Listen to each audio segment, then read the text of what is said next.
Nathan Apffel. Nice Welcome to meet to you. the show. Thank you for having me. You're welcome. You're welcome. So I'm very nervous about this interview, by the way, but I think it's important. But, you know, I'm nervous about it because we're going to expose a lot of corruption within the churches. And, you know, my fear is I never want to, you know, I prayed about this. I've thought a lot about it. And I don't want to drive anybody away from Christianity because of what's about to be revealed. And so this was a big decision for me to do this. And, you know, I'm curious, you know, before we dive too far into it, I mean, do you feel like that's happening? Do you feel like you're driving people away from Christianity by exposing this stuff? No, No. quite the opposite. I get to present, which I hope to do today, the authentic Christ. And if you're a Christian, Christ is the head of the church, your savior. I get to present the authentic Christ, I'll say unencumbered and pulled away from the machine that we have built on top of Christ's message. They're two completely different things. So I'm here today to separate the two. One is the head of accountability, which is Christ, and then one needs to be held accountable. So that's what I'm here to discuss today. Okay. I mean, what kind of response are you getting from the documentary and all the stuff that you are exposing? Lots. Churches. I mean, is it what kind of responses? Well, it's bifurcated right down the middle. Everybody who has the marbles to watch the show, every Christian that is, I'll say, humble enough and interested in taking a hard look at the system, once they watch it, they message us through DMs or they'll see me in an airport or whatever, and they just come up and give me a bear hug. Because I think what we've hit is a cultural vein that most people just can't explain or articulate, but they know there's something wrong in this system. And then the system is cloaked in the concept of Christ as our savior, salvation, and generosity and love. Mm-hmm. And so it's the perfect mask for abusing people, and not only abusing people, but abusing people at their most vulnerable state, which is, I am here to like explore my faith and my salvation and my brokenness. And when you meet someone in that spot, there are wolves that will feed, and Christ speaks heavily on this in the Bible. And so, I'll preface this right now. We are here to do two things: encourage your faith and encourage your generosity. And outside of that, everything's fair game. You know, the words that come to my mind is trust but verify. Yeah. Trust but verify. And, you know, and I know what you're saying. I mean, what you are about to talk about is going to destroy, maybe a little strong, but people put a lot of faith into these organizations. And, you know, look, we saw this in the medical community with COVID, right? Everybody put so much trust into the medical institutions that when it came out that maybe this isn't exactly how it was portrayed to be, you know, it blew the doors off and created a tremendous amount of distrust. And there was, you know, there's a large number of people that they just couldn't. Everything they know has been destroyed. Mm-hmm. You know what I mean? That in a system that they have believed in for years, especially the baby boomer generation, right? Yeah. And so I think that, you know, the impact of what this is along those same lines, where it's, you know, people they grew up from, you know, infant to whatever age they are now in particular churches and organizations, and to see like the dirty side of what's going on in some of these organizations it's gonna be a hard watch. Yeah, well, we're born and raised into systems, and then we have our biased lens of reality, mm-hmm. right? If I go to a mega church in Los Angeles or Dallas or New York or wherever, that is church to me. If I'm raised in the backwoods of Mississippi, that small, struggling rural church is church to me. If I go to the LDS church, this temple is church to me. And so we start the show off with what is church, because those aren't the biblical form of church. Those are just culture, right? It's what wherever I'm born and raised or whatever, group I'm raised in or ethnic group or whatever, or political group, that just shapes and molds what I think is truth and reality, but that's not necessarily truth and reality. And so you have to take a slice of humble pie. And I had to do this. And I firmly believe the way God did it, because he knew I wouldn't do it, is he just broke me over and over and over again until he's like, you want to get kicked again? And I said, no. And then he goes, okay, let's rebuild it. And so then he rebuilt me with this new unbiased lens. And when you look at the biblical definition of church, which is ecclesia, it's literally a gathering of people. That is the body of Christ. It's just the people. And then Christ is the head of that gathering. Everything outside of that, everything layered on top of that, whether that be your theology on giving, whether that be the building, the stages, that is all just tradition of you and I. And so that is what we look at, is we need to dissect that. And in the religion business, we go straight down to the foundation of it, which is the IRS tax code in the US. So before we get started here, I'm curious, are you against all churches? What's a church? Okay. And I'm asking you this question. I'm talking about the modern day. So the institution. The institution. And I'm going to be very clear. That is a corporation. They file corporate documents with the state. That is a business. So the church can use that business, but it's not the church, right? It has got money coming in and money going out. So that system that we've built, the building, the stage, the parking lots, the lights, the fog machines, the childcare, the coffee and donuts, that is not in and of itself bad. But that is not the church. And so I always ask people, do you go to church? And they say, yes. And I go, no, you are the church. And that is a place where the church can meet up. But that is not the church. And so you have to separate the two, because one of the two, well, both have to be held accountable. The body of Christ needs to be held accountable to Christ, but then the body needs to regulate the business. And right now we've muddied the two. I call it an infection. And so it's an infection that no one has any clear definitions anymore. And where there's disease or infection, abuse grows, bad things happen. And so right now we're just at a tipping point where too many bad things are happening in the system that most people go, something's wrong and I can't articulate it. So what do? They just up and leave and say, I'm not a Christian anymore. I'm over religion. When I don't think you're over Christ, I think you're over the system we've built on top of him. Yeah, it's essentially what? An indoctrination, right? Yeah. And so, but I do, regardless of all of the, misuse of the money that's going on, there is, in my opinion, there is still good. And I want to hear about all this stuff. I just want to be careful. You know what I mean? And like I said, it's all about him up there, right? And so when I was thinking about this interview, it's am I going to drive people away? Because me as a baby Christian, I don't know much. I have had a lot of talks about what the church actually is, which you just described perfectly. And I do 100% agree with that. With that being said, what my fear is me as a baby Christian and other baby Christians that I have influenced or that I've spoken to, in our journeys, of a lot of the people that come on the show wind up coming to the Lord. And what does everybody do, that's a baby Christian, including myself? Now, I didn't like the experience. And so we do a Bible study at my house, and that is church to me, where we can ask any questions without fear. It doesn't matter. You can ask the tough questions that you'll get the stink eye in a church, or as you call it, an institution or corporation. And so, what I'm getting at is baby Christians. Where do we go to learn?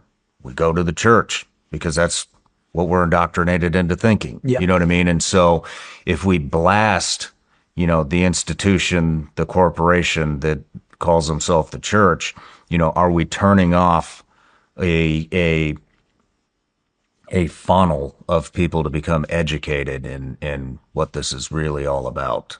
That that is my fear. And so I'm one, that's just what I want to ask you is, do you think that you've had an impact that have kept people from educating themselves on this? Because I mean that's something I would have taken in, and I'd be Yeah. like, you know what, man, fuck this. I'm not going. Yeah. I'm not doing that. I'm Yeah. not going to be a part of this. This whole thing's a scam. Like it could have tilted me the other way.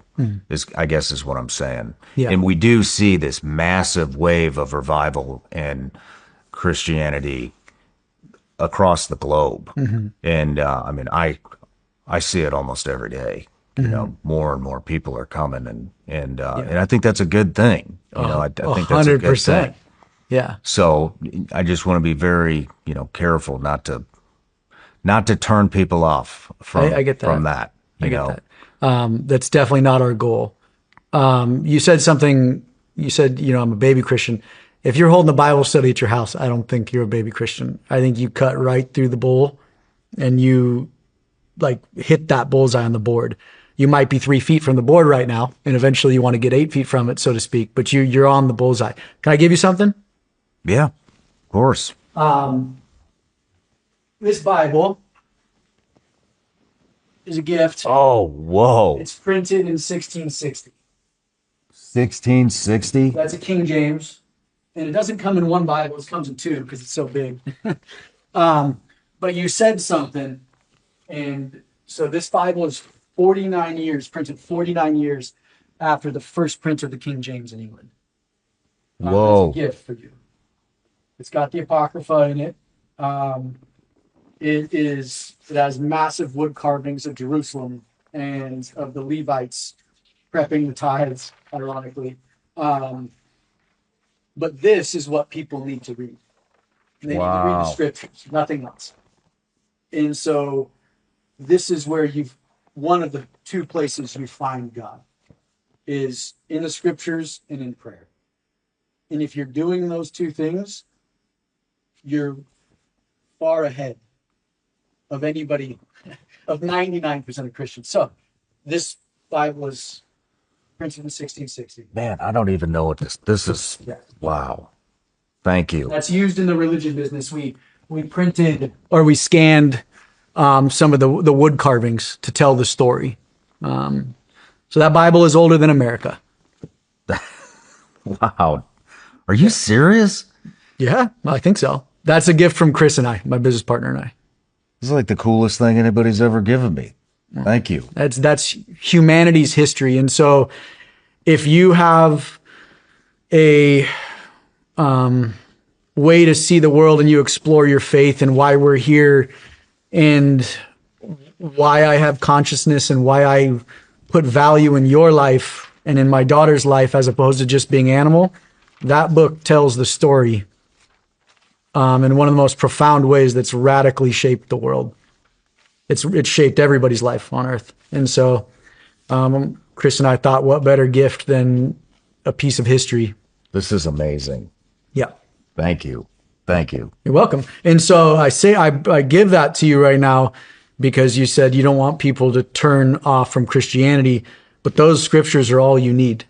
And then you can connect directly with God, our creator. And Jesus says, pray and I'll show up. Where two or more are gathered in my name, I'll be there. And that is the true church. Everything else is just culture and tradition.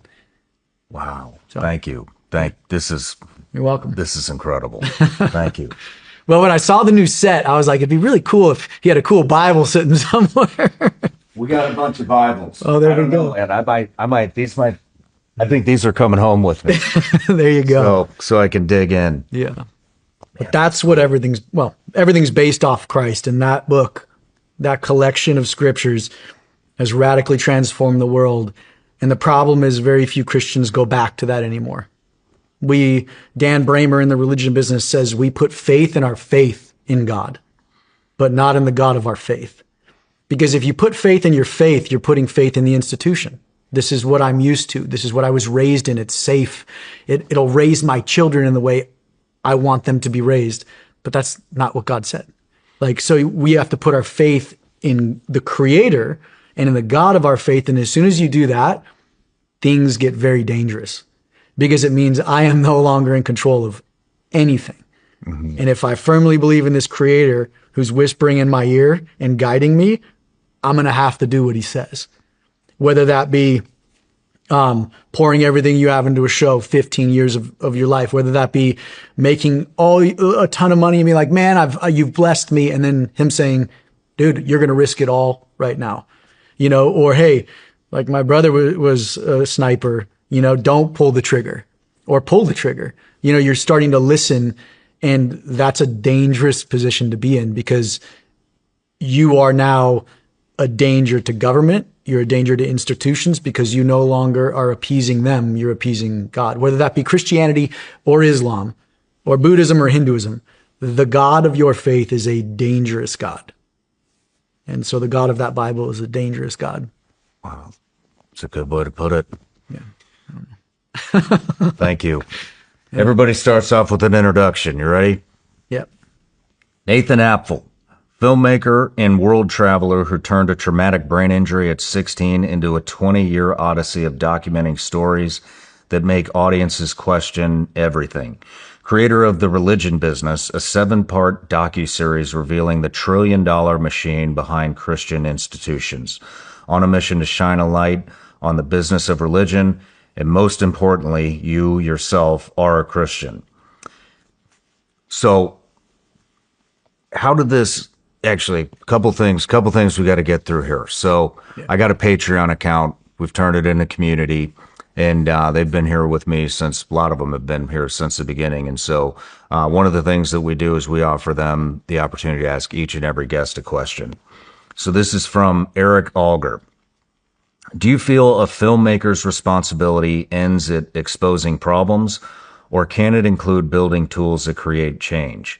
And from your perspective, do megachurches and the Catholic Church struggle with the same accountability issues, or are they worlds apart? So let's talk about the problem. A filmmaker is here to do what they want, right? They're here to make a film. Some just expose problems. But that's not what we were here to do with the religion business. And we'll get into why I feel God led me down this course that he did. And he put some big milestones in my life and in tribulation in my life to guide me to this. So the docuseries presents a massive problem. The reason why my business partner, Chris, came on board is because we built a tech solution that's non-governmental, that donors and congregants can use, that drives a stake of accountability right through the whole system. And so we have a problem and a solution. So we're not just here to point out a problem, because there's a lot of, you can't throw the baby out with the bathwater, so to speak. So yes, there's a massive $1 trillion a year problem, but there's also solutions to that problem. And we just want to be, I'll call it the first to the table to say, hey, we can solve this problem. And it just takes creative thinking and I'll say God-inspired ideas.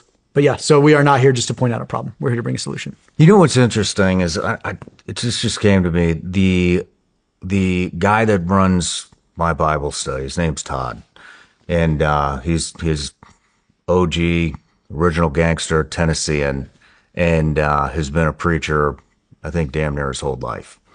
And he got ran out of the circle because he was publicly saying in his ministries at churches that pastors should not be ministers, all these figures should not be making any money.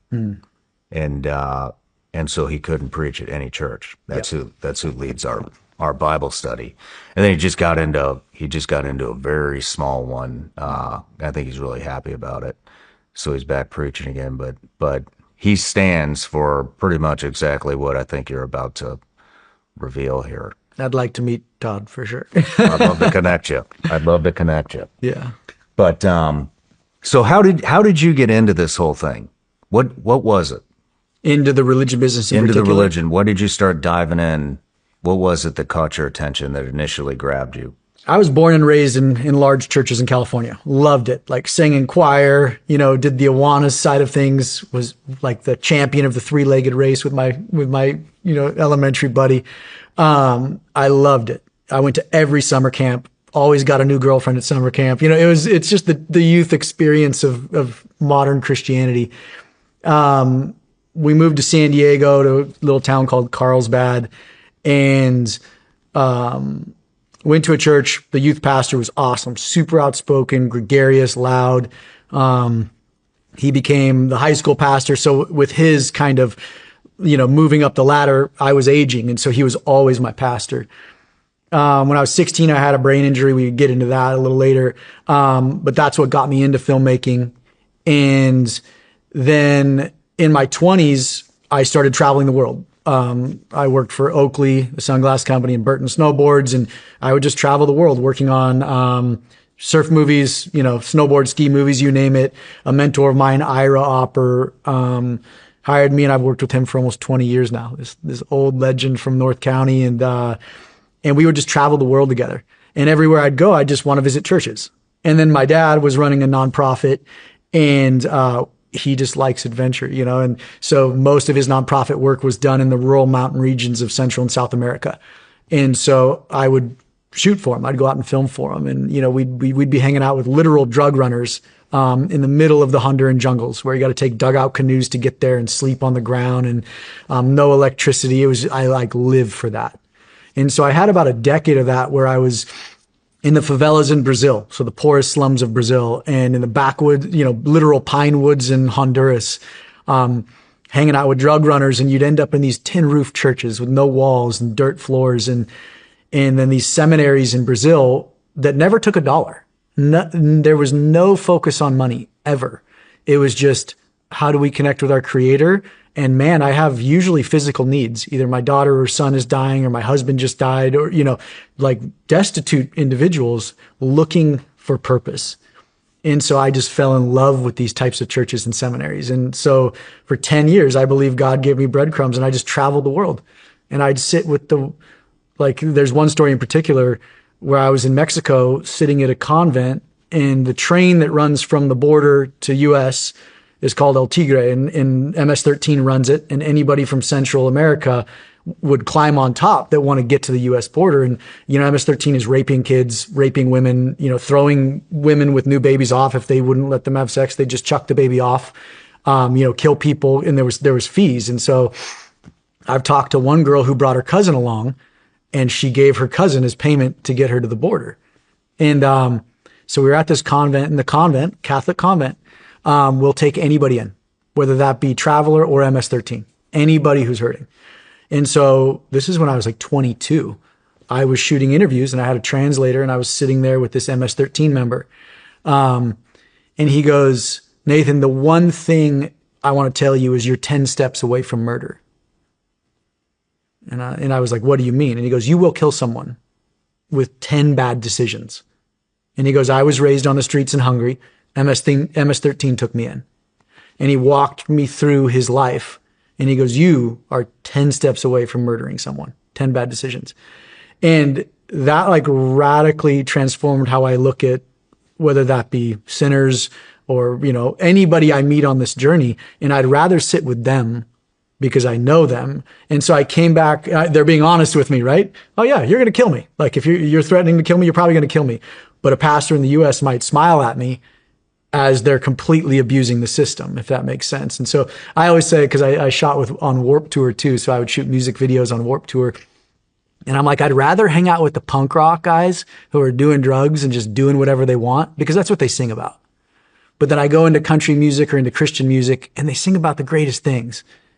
And then they're just complete POSs behind the scene. And so I'm like, I was just searching for truth, and I found God in these seminaries and churches in the slums.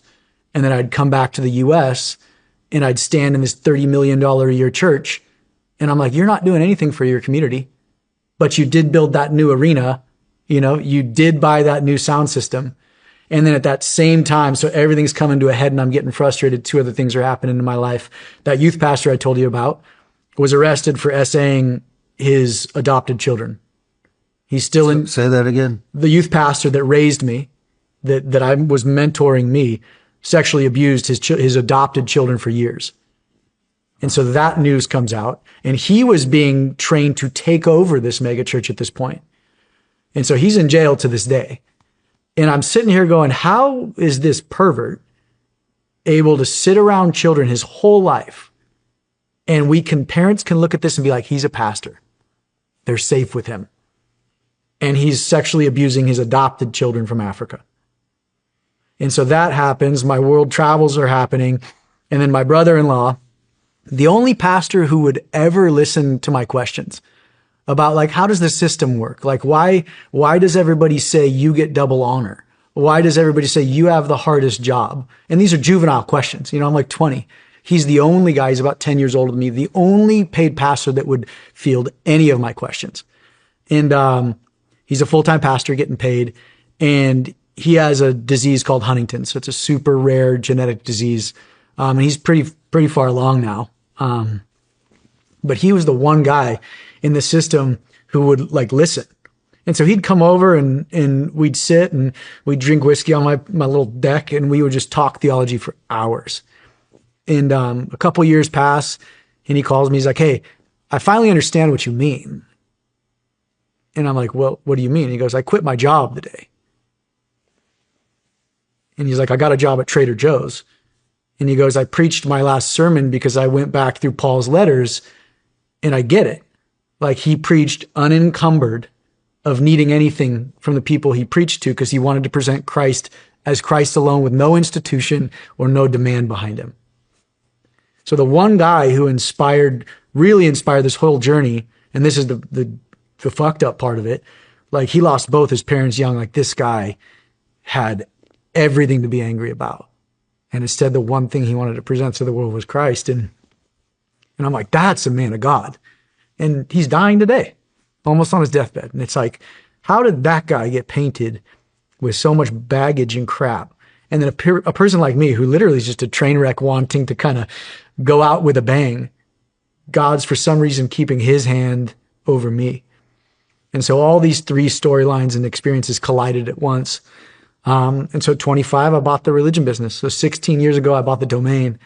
And I'm like, maybe I'll write a book one day. I don't know what I'm going to do with it. But that was the catalyst. And that's where I tasted righteous anger for the first time, not only for the institution, but for God. You know, I was like, why would you take so much from this guy who just gives to everybody? And that was the catalyst for the religion business. Wow. Yeah.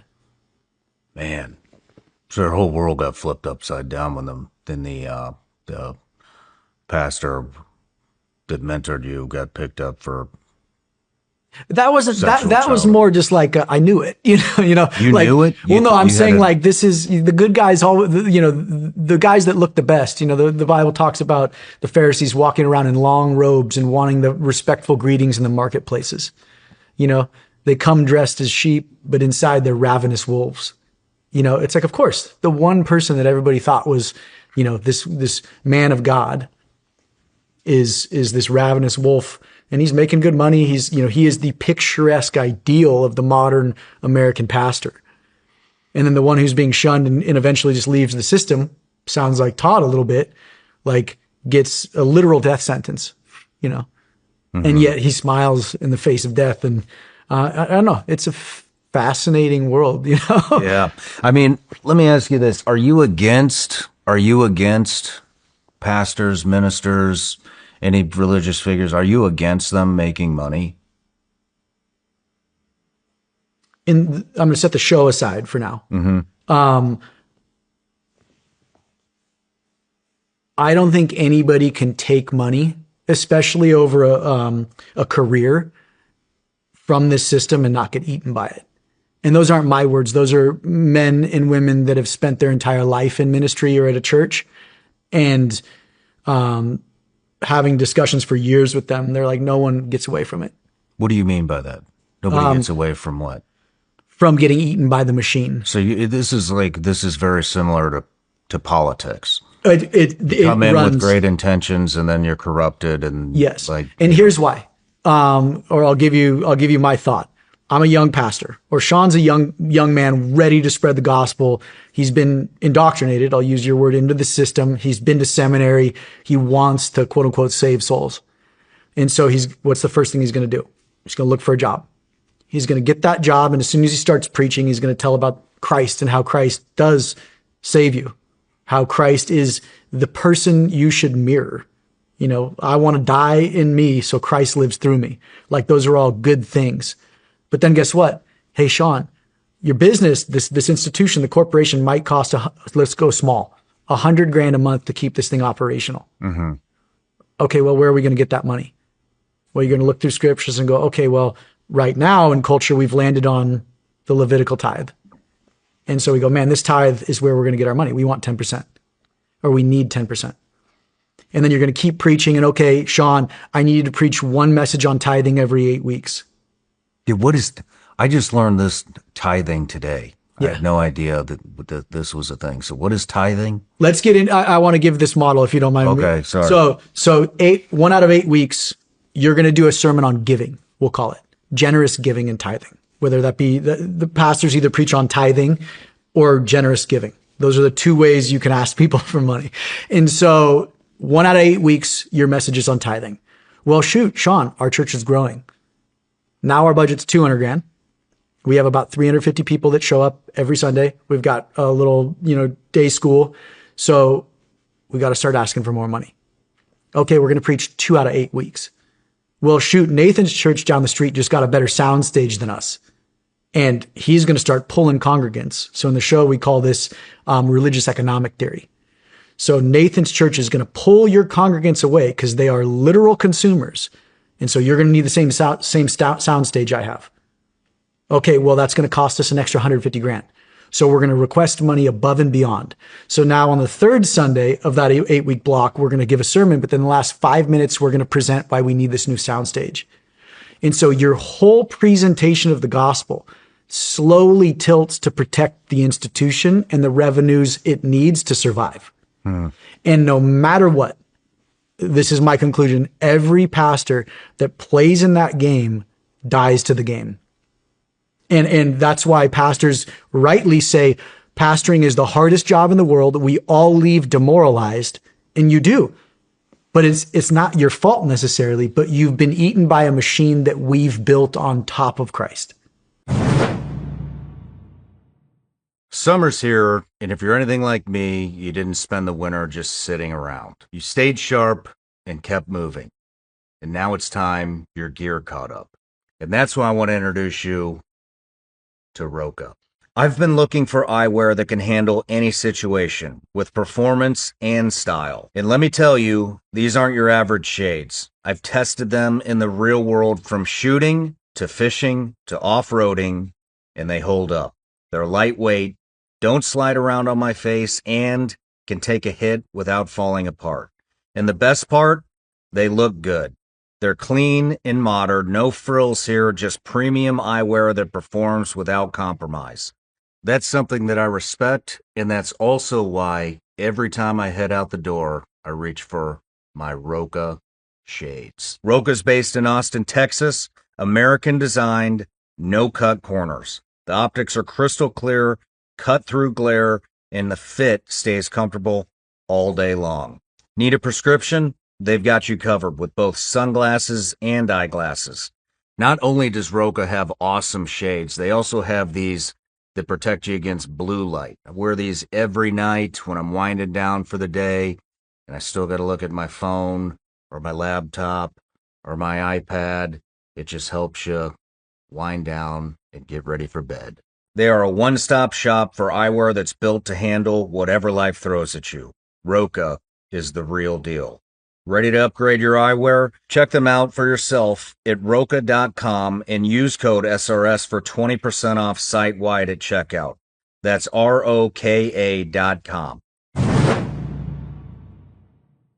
I would do anything to protect my family, but there's always that one worry in the back of my head.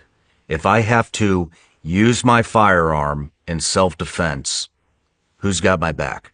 The truth is, the justice system isn't always just. I've uncovered story after story of corruption. Good Americans who did the right thing, defended their families, and yet still had their lives turned upside down. And that's why I joined USCCA, the U.S. Concealed Carry Association. They've helped thousands of responsible gun owners with legal preparedness, training, and support before and after a self-defense incident. If you've watched my channel long enough, you know I've always said preparedness is more than just training and gear. It's a mindset. And because crime is on the rise in America, which we can all see, you'll need more than just a gun to protect yourself. You'll need a plan. Go to uscca.com/SRS right now to learn more. That's uscca.com/SRS and see how a membership can give you and your family that peace of mind you've been looking for before, during, and after a self-defense situation. Once again, that's uscca.com/SRS. Do it. See what you're saying. Back to the original question. Are you in I'm not attacking you. Yeah. I just want to know how you think. I think, Paul, you should have a job outside of your ministry. Okay, but what if somebody wants to devote all of their time to this? Every bit of it. And there is overhead. I mean, and I'm not I don't think it's necessary. I don't think it's a bad thing either. You know what I mean? When these churches grow and they want to expand an online presence, well, then they got to get people that know audio, video. They got to people to set that up. They have to have people that operate that equipment. They have to, I think it's a good thing you go into some of these places and they have coffee and donuts, and bagels and shit like that. Is it? I don't think it's a bad thing. I mean, It's I not think necessarily a bad I think it thing. is a good thing that people congregate together, in the name. And, and then I think people want to be comfortable when they worship. They want air conditioning. They want bathrooms. They want, that's, I have toddlers. Very challenging to take toddlers to church and actually pay attention, and so the place that we were going to had little, daycare thing. Put them in there. Then we see active shooters. The Catholic Church just got shot up yesterday. All those little kids were Horrible. killed. Yeah. Now you need security because we have a mass of people that are together, and that's what active shooters look at. They want to take the most amount of people out as possible in the shortest amount of time to get the biggest headline. Yeah. So now you have a security element that you have to hire. Otherwise, and more people are demanding that, and people want their kids to go to a Christian school or a Catholic school, or you know what I mean? And so then you got to hire teachers and all that stuff. And so I'm curious, do you think these things are bad? All of them? I think they run antithetical to the message of Christ. Christ said to pick up your cross and follow me and make disciples of men. He did not say to build buildings, and I'm not saying that's necessarily bad, but everything you just described is just men building things. And so let's go down a rabbit hole here for a second about ministry. When you look at biblical ministry, today, if I want to get in the ministry, I'm going to go get a job at a church. My ministry is my daughter. My ministry is to raise her under Christ-centered principles, and I will never abdicate that to anyone else because I don't know what they're teaching her. I don't know if that's even biblically sound. And so when you look at the institution, it's not necessarily bad, but Christ never told us to build any of it. You and I firmly believe, Christ is in this room. I believe you and I are connecting as brothers in Christ. That is the church. We are meant to uplift our ministry, which is our children, your wife, your husband, that core community, that tight bond. And if that fractaled out through the U.S. would transform overnight. But instead we say, you need to come to this building to hear someone else teach you about the Bible. Dude, you got a 400-year-old Bible sitting there. We've missed the mark. We've abdicated responsibility to others to teach us and so we just keep coming back to the system. I always say, man, my favorite thing as a kid was to watch the Christmas pageant at my church. You want to know why? Because my dad was the literal freaking flying angel, And I'm like, man, there's my dad. And but what have we built? Like, I don't want to be sitting in that same type of auditorium watching the same Christmas pageant when I'm 80 and be like, God is good. I want to be doing dangerous things for Christ. And that is what he's called us to do.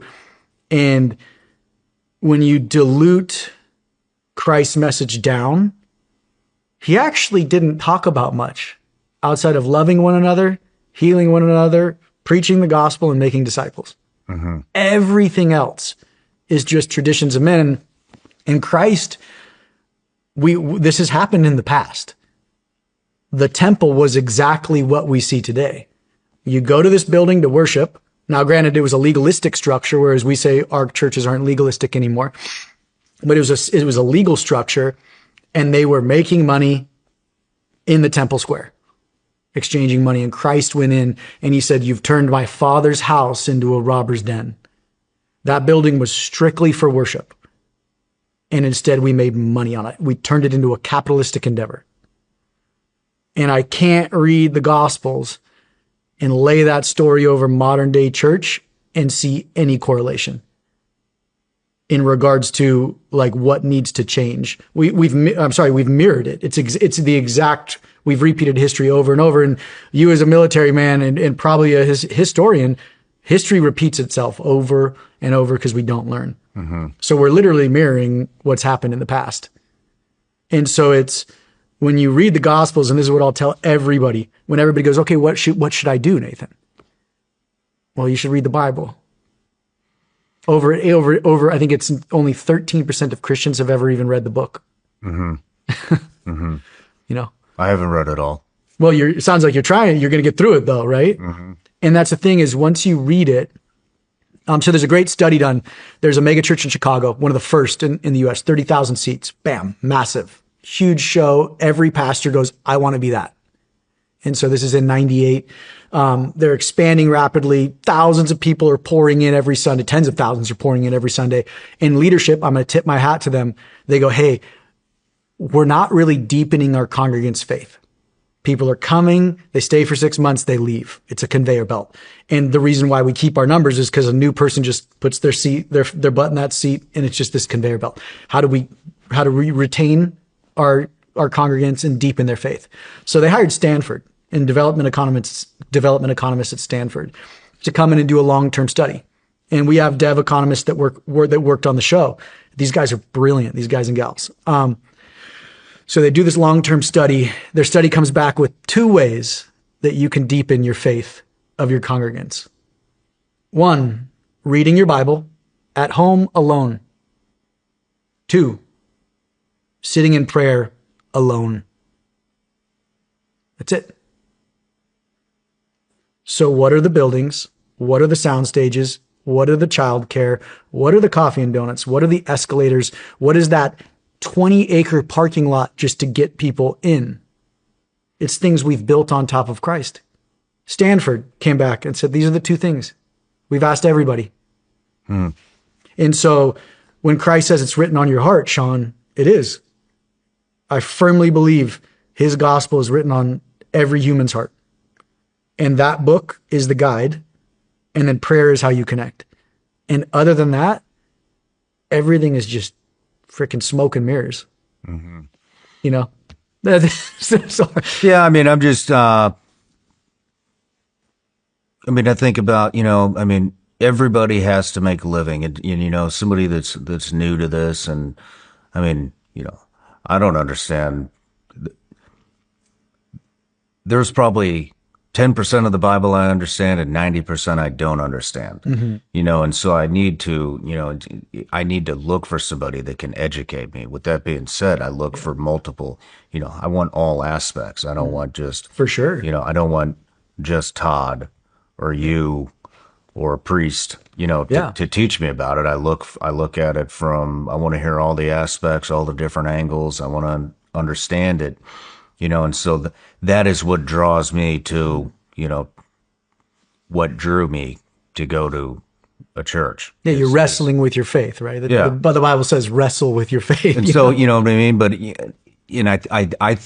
I personally think that that they should be compensated, because they have to make a living. And if they want to dedicate their life to educating people on the way Christ was, how he lived, how we're supposed to live, all of that, good stuff, then if they want to dive in, then I think that I think that it is my responsibility, to make sure that that person has a living, that can take care of their family and all, all of these things. It's my personal, feeling, and I don't know, maybe I'm guilty of this. It's nuanced with this show. Yeah. For example, this show right now, this interview between me and you, I'm feeding my curiosity. I want to know. I know there is a lot of corruption. I just learned, a couple days ago that, the norm seems to be 10% of the funds go to charity or back to the people or to the poor or whatever,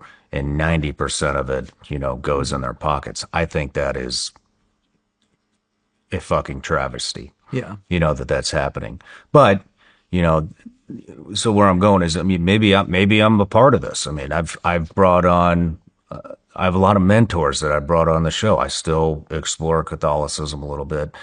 And I've had, several priests on, Father Dan, Father Gadberry. They've been instrumental in guiding me. And my good friend Lee Strobel wrote The Case for Christ. Him, John Burke wrote Imagine Heaven. I love these guys, and I think when I talk to them, I think that I know they have a huge heart. But they wrote the book. There's Lee's latest book up there. That's the first copy. I had him sign it. But he's making money off of the books. Yeah. I'm making money feeding my own curiosity. I'm going to make money from this show. You know what I mean? Through advertising and, monetization and all of that kind of stuff. And so, I'm curious what your thoughts are. When I bring on Father Dan, Father Gadberry, Dr. Dan Schneider, Lee Strobel, John Burke, Tim Tebow, I've learned a lot of stuff from these guys, in this room, and I monetize those episodes, and that's how I make a living, and that's how I provide for my team that produces this entire thing. And so, am I fucked up? No, money, that's the thing. Money is not a bad thing in and of itself. So let me go back, because you asked me a personal question. I do not think pastors should be paid. When you look at the purest form of the Gospels from Paul, and then you look at the Didache, which is an early apostolic writing from about 50 to 70 AD is where they pin the print. They are very concerned, these early apostolic fathers, with how people are literally, they say, trafficking Christ. And so I think in the purest form, I love the gospel. I will, this morning on our Uber ride to the gym, my business partner and I, we just had a great conversation with the Uber driver out of nowhere. He was listening to our conversation and he ended up giving us a book. He had him in his trunk. And that is church, where these intimate connections happen, where you raise your level of faith together. That is my personal opinion. In the religion business, we do not say this should happen. We don't say pastors shouldn't make money. We look at the system. We look at the architecture. I sit with theologians from all over the world, Oxford, Harvard, you name it. And all of them make money off their faith. And so I'm not necessarily saying you shouldn't make money off of that. That's not what I'm saying. But money is such a corrupting factor in a lot of things. And so that's why in the beginning, you have to separate what is the biblical church and what have we built. What we've built is not necessarily a bad thing, but it has to be regulated. And in the show, in the religion business, we show massive loopholes in the system that are created because of the legal architecture. And now the system is so corrupted that Phil Hackney, who oversaw the nonprofit sector at the IRS for 5 years, said the whole thing's about the buckle. and David E. Taylor got busted by the FBI yesterday. It's Is this the guy in Dallas? he's in Houston. Yeah. Houston. Yeah. What And happened there? What's up? I'll let you finish. Oh yeah, I'm just saying the whole system is corrupting, and it's because of the religious economic theory. We're pitting churches against each other, vying for consumers with no external accountability, and it just creates the Wild West, and anything goes in the name of Jesus. And Dan Bramer, who's one of the smartest men I've ever sat with, philosopher and theologian, he goes, "No one believes something that's stupid, Nathan." And so Kenneth Copeland, who his boys wave their guns and their fake badges at me, like, he believes what he's doing, and he believes he is spreading the gospel. Joel Osteen believes it. Ed Young, who had me arrested and roughed up, believes it. My brother-in-law, who's dying, believes it. And so I don't blame any of these guys. And the system, yes, we live in a capitalist society where things cost money, but we have to be able to separate the church from the building, the true church, the ecclesia, and say this needs to be regulated. And right now it's unregulated in the name of separation of church and state. What happened in Houston? That's because this was yesterday. Yesterday. Yeah. So there's an apostle named David E. Taylor, loud, outgoing guy. He says that if you talk negatively against him, God's going to kill you. He's that type of preacher. And he preys off the most vulnerable. He's raised $50 million in about the last decade. And because there's no accountability, he can do what he wants. His home in Tampa, Florida, his parsonage. So this is a home paid for by donors, $8.3 million, 28,000 square feet was raided by the FBI. He has about 28 million in real estate. So he's taking money from the most vulnerable, who Christ is there to protect, technically. And he's inuring himself and just building his portfolio. He owns a Bentley, Rolls Royce, all in the name of Jesus. He's got people working for free at call centers till 4 a.m. And if they don't hit their donation quota that they have to raise, they have to get on their knees and beg him for forgiveness. Are you serious? Yeah, all in the name of Jesus. Beg him for forgiveness? Because he's anointed, Sean. And so the system, like I said, when you take the business and the true church and blend it, it's a disease. Because Christ's message is antithetical to legal systems. He was a counterculturalist. He didn't and here's what I love, because we're seeing this, we call it the death rattle in the show. We're seeing this happening in Washington right now. Church and state are colliding. So if Christ really wanted to transform the world through politics, he would have marched straight to Caesar and be like, I demand a meeting with Caesar. He could care less about Caesar. He said, I don't care about your politics and your games. You guys deal with that. I have to deal with the heart. And so we have the ecclesia here this is to deal with the heart. And then we have the business. The business is not inherently bad, but you have to call it a business. And right now, no one calls it a business because it's been infected, and we call this the church. I'm going to church. You don't go to church. You, Sean, are the church. And then whatever that is, as it morphs and changes throughout the decades in history, sure, that's a place where we can meet and enjoy the donuts and coffee and listen to cool music. And that's not inherently bad. But that is a business, and oftentimes a multi-million-dollar business that's run with zero accountability. So you got to call a spade, Do you have a percentage of, is this all churches, or is there specific ones that stick out to you? Is there a happy medium? All of them play by the same rule book. And when you have a rule book with no accountability and all the power silos at the top, just like every pastor will be eaten by the system, every institution, every business will be eaten by that system. And that's why reform has to happen within the business itself. And so we're begging people to actually deepen their faith and deepen their giving while bringing reform to the machine that we've built. And this isn't inherently bad, but it's corrupted and dark. It's the darkest business entity you can start in the US. We've talked with ex-mafiosos who spent decades in prison, and they say, Nathan, I wouldn't join the mafia today. I'd start a church because it's the most dark place it's the darkest place you can play. Wow. Yeah.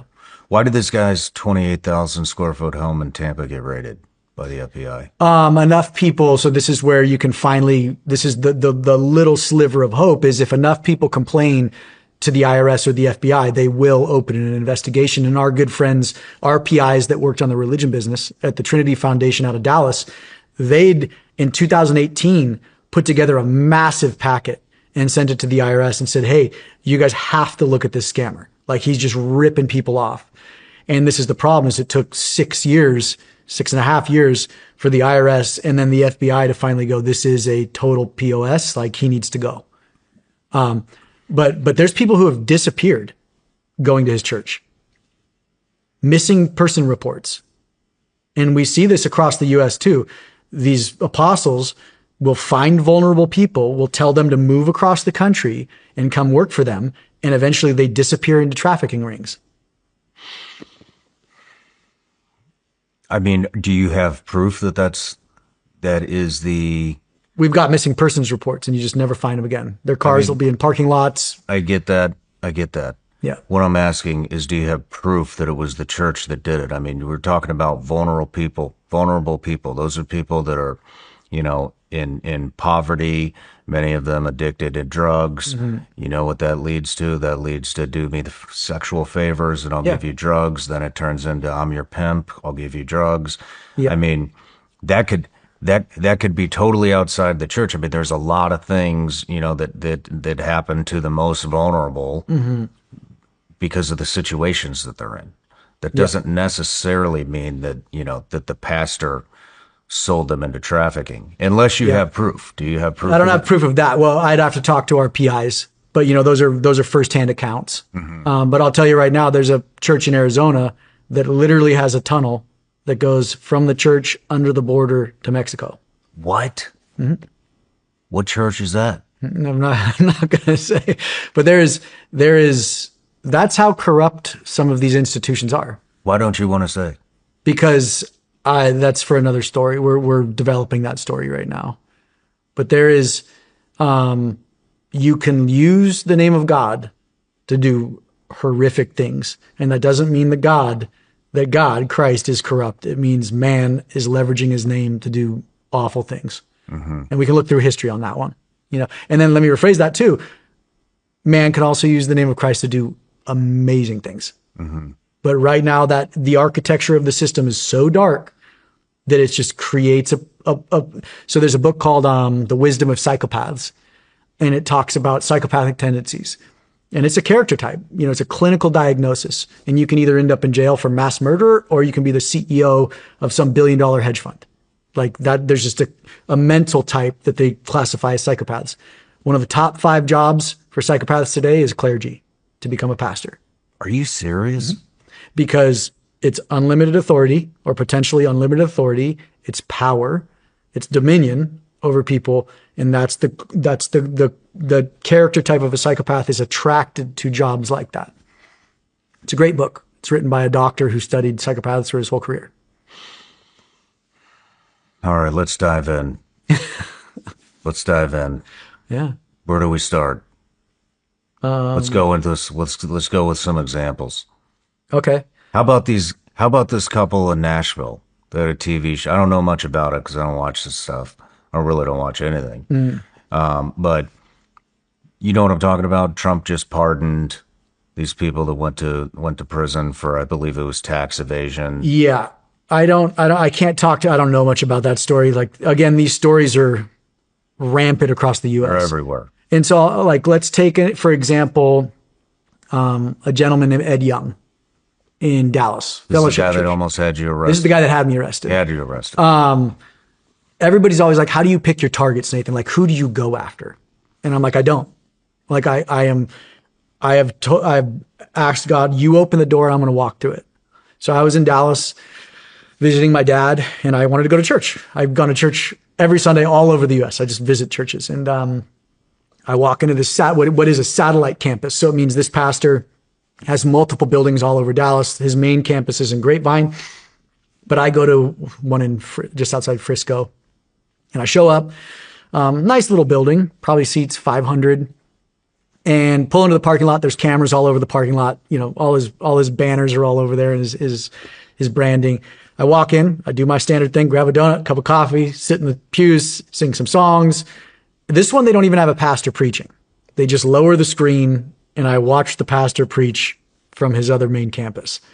And so I'm like, that's kind of impersonal, but whatever. And I get up, walk out, go to my car, and I start the rental car, and it just doesn't turn over. And I'm like, what the heck? And so it's kind of chugging, and it almost sounds like blowing bubbles in water. And I'm like, I think someone cut the catalytic converter out of the rental car. So I look underneath, and boom, the catalytic converter's gone. And so I snap a picture, and I'm like, dang. So I just go back inside, and I'm like, hey, someone cut the catalytic converter out of my car in your parking lot. There's cameras all over the place. Could I just get the feed? So if my insurance wants to see what happened, I can just send it to them. And they give me a card with their website, and they go to our website. There's an informational sheet that you can fill out, and we'll contact you through that. I'm like, cool. So I sent him a message. Hey, my catalytic converter got cut out, you know, this date, this location. Is there any way you can just get me the feed for my insurance? Crickets. And I'm like, okay, a month passes, 2 months pass. And I'm like, this is weird. Send him another message. Crickets. And I'm like, this is ridiculous. A year passes, and we're in I wasn't even filming the show at this point. And now we're in like the thick of it. And I'm like, I'm going to send him another message. Send him another message. Crickets. Eventually, the message board just completely disappears off the website. So there's no way to contact this church anymore. And so about a year ago, I'm traveling with my camera operator, and I'm like, let's just see if we can get a phone number and call them to see if we want to give them money, if they'll answer us. And so sure enough, I find an accounting number. So I call the number and I say, hey, my name's Nathan Apffel. I don't lie to anybody. And I say, I've been to your church a couple times. I live out of state. How can I give you money? Within 24 hours, boom, I get a call back. Nathan, let me tell you how to give stock, how to give land, how to give jewelry, how to give cash. Like, they are ready to take your money, but they're not ready to help. And so this is when I'm like, okay, I'm going to start doing research on this guy. And so I call our PIs, and I'm like, hey, what do you have on Ed Young and Fellowship? And they said, the only way you can find any real legal material is through lawsuits. And so this is a big differentiator in the nonprofit sector that everybody has to realize. A secular nonprofit files what's called a 990 with the IRS. This form is an informational sheet that you are legally held to account to. So if you lie on this form, you're going to get busted. So if Sean, you have a nonprofit and I donate to you and I feel like something shady's going on, and the IRS comes out and audits you and realizes that you lied on your 990, they can hold you accountable. So it's strictly an accountability form that says, hey, here's how Sean's nonprofit is using the money. Churches do not have to file that form. Really? So there is no legal document that any church is held to account to. So what that means is financials are whatever leadership wants it to be. And so right there's a massive breakdown in accountability. So, I call the church, I call my PIs, and my PIs are like, okay, the only document we have is from 2005, I believe. And it's because someone sued, the church got sued. And so they did discovery. So they have what's called a housing allowance list. And so this is really unique to churches in the US. Pastors can take a tax-free housing stipend if they want. And so the language in the IRS code is something along the lines of, your tax-free housing allowance has to be within means. So it's a gray definition, which means if you've got good lawyers, well, Sean, you're a celebrity. You should live like Oprah. You should be able to live in a $40 million home, or a 28,000 foot home in Tampa, or whatever. And so you can offset your tax burden in a major way if you take more payment via housing allowance and not via salary, if that makes sense. So this housing allowance document showed that this pastor was taking $240,000 a year in a housing allowance on top of his salary. And so there was my breadcrumb. I say, okay, this is 20 years ago. I wonder what his housing allowance is today. And you can't find that out. And so my PIs do some digging. They say he's got about 15 million in real estate, personal real estate now, buried in LLC structures. But he's got a beachfront house in Florida. He's got a $6.5 million home in Dallas. So his mortgage is about 200 grand a month, not 240,000 a year. So, I just estimate and I say, okay, he's got to be getting a couple million a year in a housing allowance. So I call his lawyer, who's the general counsel of the church. And ironically, he's the CFO of the church. So not only is their lawyer the CFO, but then he gets ordained. So Ed Young ordains his lawyer. Why would Ed Young need to ordain a lawyer? Because anybody who gets to take a housing allowance has to be an ordained minister of that church. So now I'm thinking, well, maybe his lawyer takes a housing allowance too. And so I call the lawyer and I'm like, hey, here's the data I have. And it's all on the show. And I'm like, I'm in town.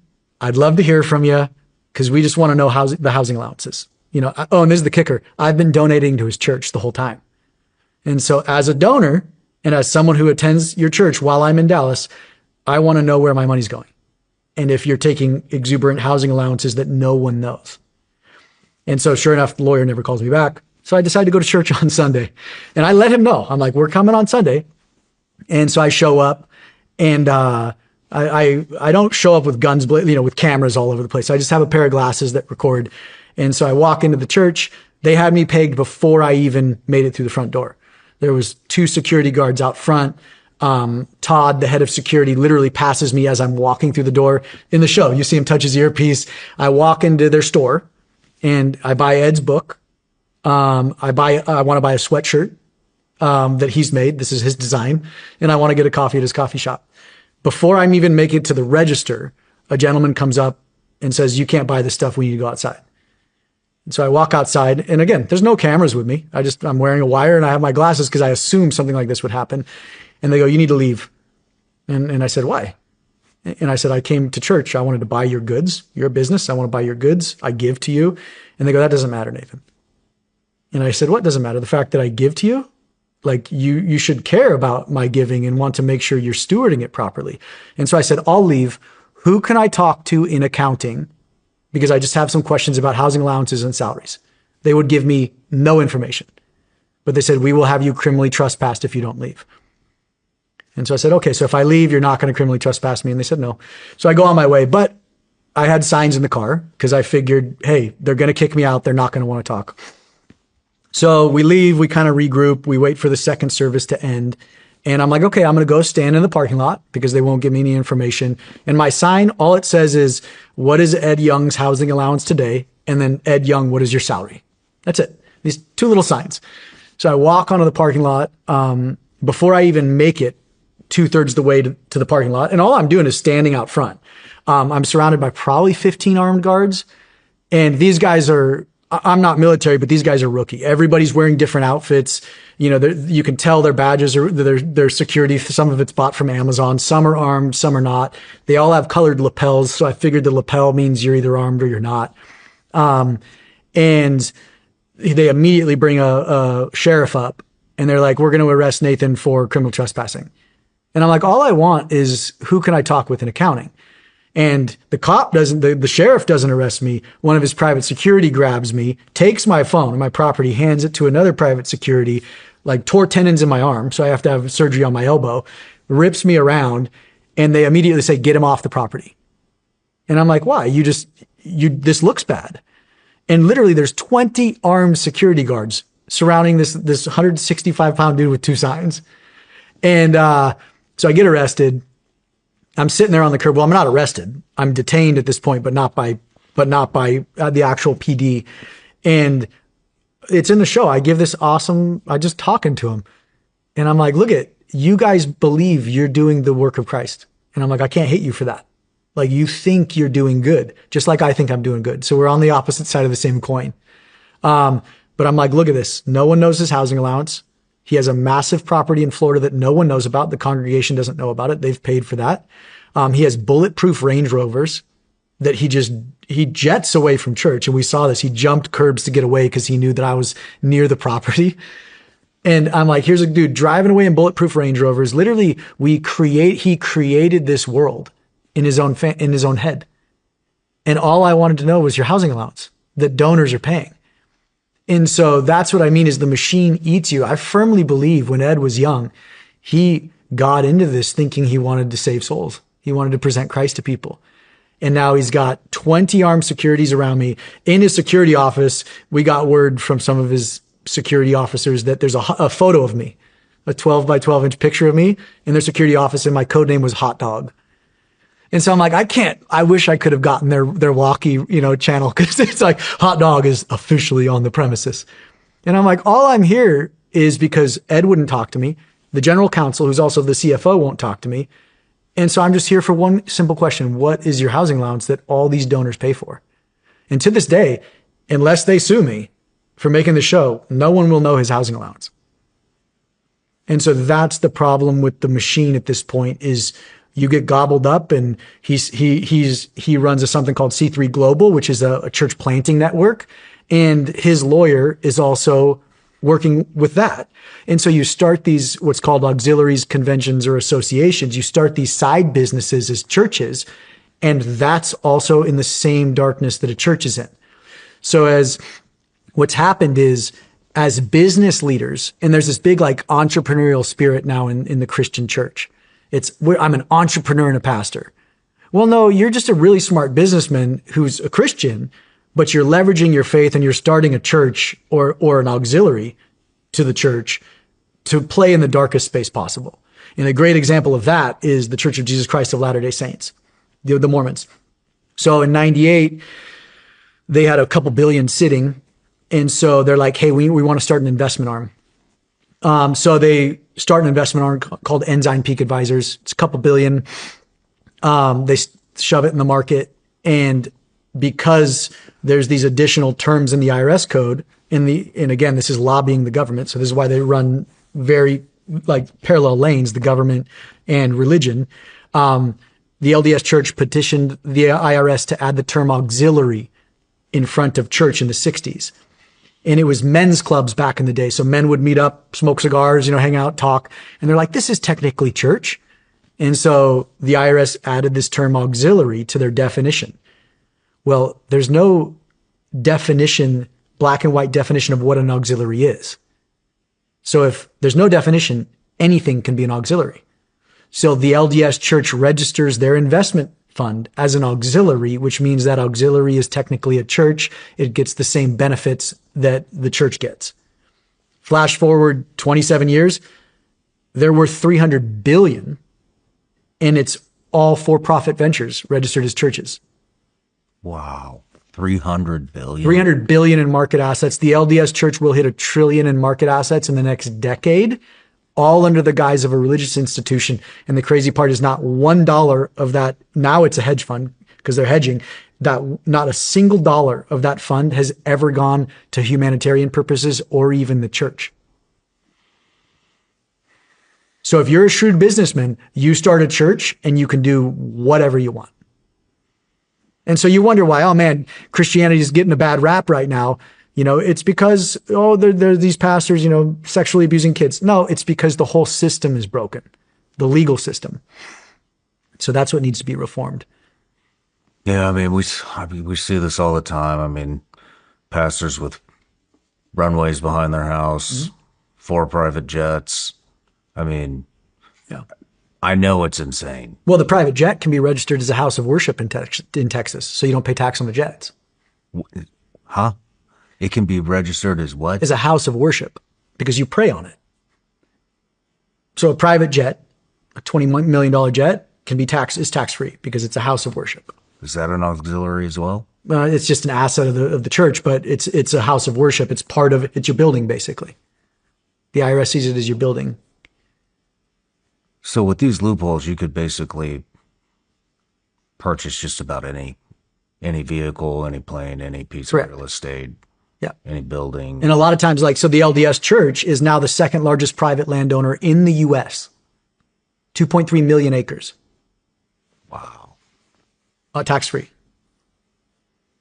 All under the guise of religion and freedom of religion. And none of this goes to They have farms. And this is where the LDS church is very interesting. And we can get, like, I really want to dissect the LDS church with you. They have farms. And so they say, hey, we're building our storehouse. So this is Old Testament Torah. So we're going to have goods and supplies in the storehouse, sufficient in God's storehouse. So they're quoting Malachi. And if you've tithed to us, if you've given your full tithe, you're going to get to enjoy the benefits of our storehouse if there's a natural disaster or if Jesus comes. So they're building their conglomerate, demanding you give 10% of your gross revenue to them, and then you'll be able to benefit from us if something happens. And here's the kicker. If you don't give your full tithe, you don't get to benefit. How do they know? Oh, they look at your bank statements. They turn in their bank statements? Every year at the LDS church, you have to go in, and I can't remember what it's called, but it's a meeting with your bishop, and you have to discuss your finances. And he says, have you been a full tithe payer? And if you haven't, it's literally you're docked. And if you're not a full tithe payer, you don't get your temple recommend. And if you don't have your temple recommend, you don't get to heaven with your family. So we've built these institutions, and I'm going to give the benefit of the doubt here, with good intentions, and they've become the middleman of God's resources. And here's a question. Christ told to give to two things. Do you know what those two things are in the Bible? Render to Caesar the things that are Caesar's. So pay your taxes. And then give to God the things that are God's. Churches don't pay taxes. And then so this is Christ talking to you, Sean. Render to Caesar the things that are Caesar's, and give to God the things that are God's. Well, the church has moved right in the middle of you giving your resources to God and said, we'll disperse these for you. Christ never told you to give it to an institution. This is the big one too. He never told you to give it to the house of God. He never told you to give it to the temple, because you are the temple. He told us to pay taxes? Yeah. A little disappointed in that. Yeah. Well, because he said, I don't care about Caesar. Caesar's going to come and go. Yeah. Taxes are going to go up and down. Don't care about worldly things. He's literally saying, just pay. Whatever he asks you, pay. Don't stress it. But so this is an interesting conversation about, so why was tax exemption created in the first place? So in 1913, the government is looking at all these businesses out in the US, and they say, man, there's about 12,000 organizations, 12,000 businesses building what we call social capital. So they're in their local communities, because there's no TV, there's no internet, and there's no planes yet. So your world is what's really around you within your 40-mile range, really. And so there's these 12,000 organizations building social capital. And the idea of this is, hey, even if Nathan doesn't have kids, I want the park down the street to be nice and safe for other people's kids. So raising social capital, local social capital, means I'm helping my local community and driving what development economists call human flourishing. So what businesses in our community are raising the level of human flourishing? And that's what they defined as the nonprofits. So they said there's these unique businesses that are strictly there to benefit the community. They're not after capital profits. They're really here for the benefit of the community. So we're going to do this special carve out, and this is 1913, and we're going to call it the nonprofit sector. 12,000 organizations, and this includes churches, got that exemption in 1913. Today, there's 1.9 million nonprofits. So it's an explosion in the sector, and it's tied to technology. So every time a tech boom happens, the nonprofit sector explodes, because people see it as a way to offload money, because the regulations are archaic. But so there's about 12,000 organizations. This includes religious exemptions. Flash forward a couple decades, and the IRS has to, in effect, now define a church, because churches are now saying, hey, we're a nonprofit, we're building local social capital, which they were, and some are. Right? So we're helping the homeless, we're, housing the unhoused, we're helping foster care, single mothers. We're really the backbone of our community, which these institutions, because remember, the church is just the people, but the building itself was really for the community. They do community meals together. They were there for the community. So the IRS, in effect, had to define a church so they could grant tax exemption. So this always blows people away. The IRS used one organization as the model to shove every religion into. And that one organization was the Salvation Army. So they looked at the Salvation Army. They said the Salvation Army is doing good things. Let's go in. And they created 14 points and said, this is what the Salvation Army does. So this is what church is. What are those points? Every church, Islam, Buddhism, Hinduism, Christianity, Judaism, you name it, is tucked into that same 14 points. And it is, you need a house of worship. So you need a physical location. You need basically a board of elders, someone to steer it. You need a creed or a form of worship. You need childcare so you can raise the next generation. So when you look at churches today, they're based solely off these 14 points. So when you say it's not bad, but that's not church. It's literally just replicas of the Salvation Army. And then you apply a level of entrepreneurialism on top of that. And man, the sky's the limit, if that makes sense. Mm-hmm. And so now today, there's 400,000 churches in the US. So if you lump Starbucks, McDonald's, Taco Bell, Burger King, basically every fast food franchise into one pile, there's still more churches than all those locations combined. Wow. And so people have just seen this 14-point checklist as there's two things. One, it's a way to abuse the system. And then two, I really want to talk about, it's taken the potency out of religion because it's put you in a box. And so I had someone from the CIA call me a few months ago.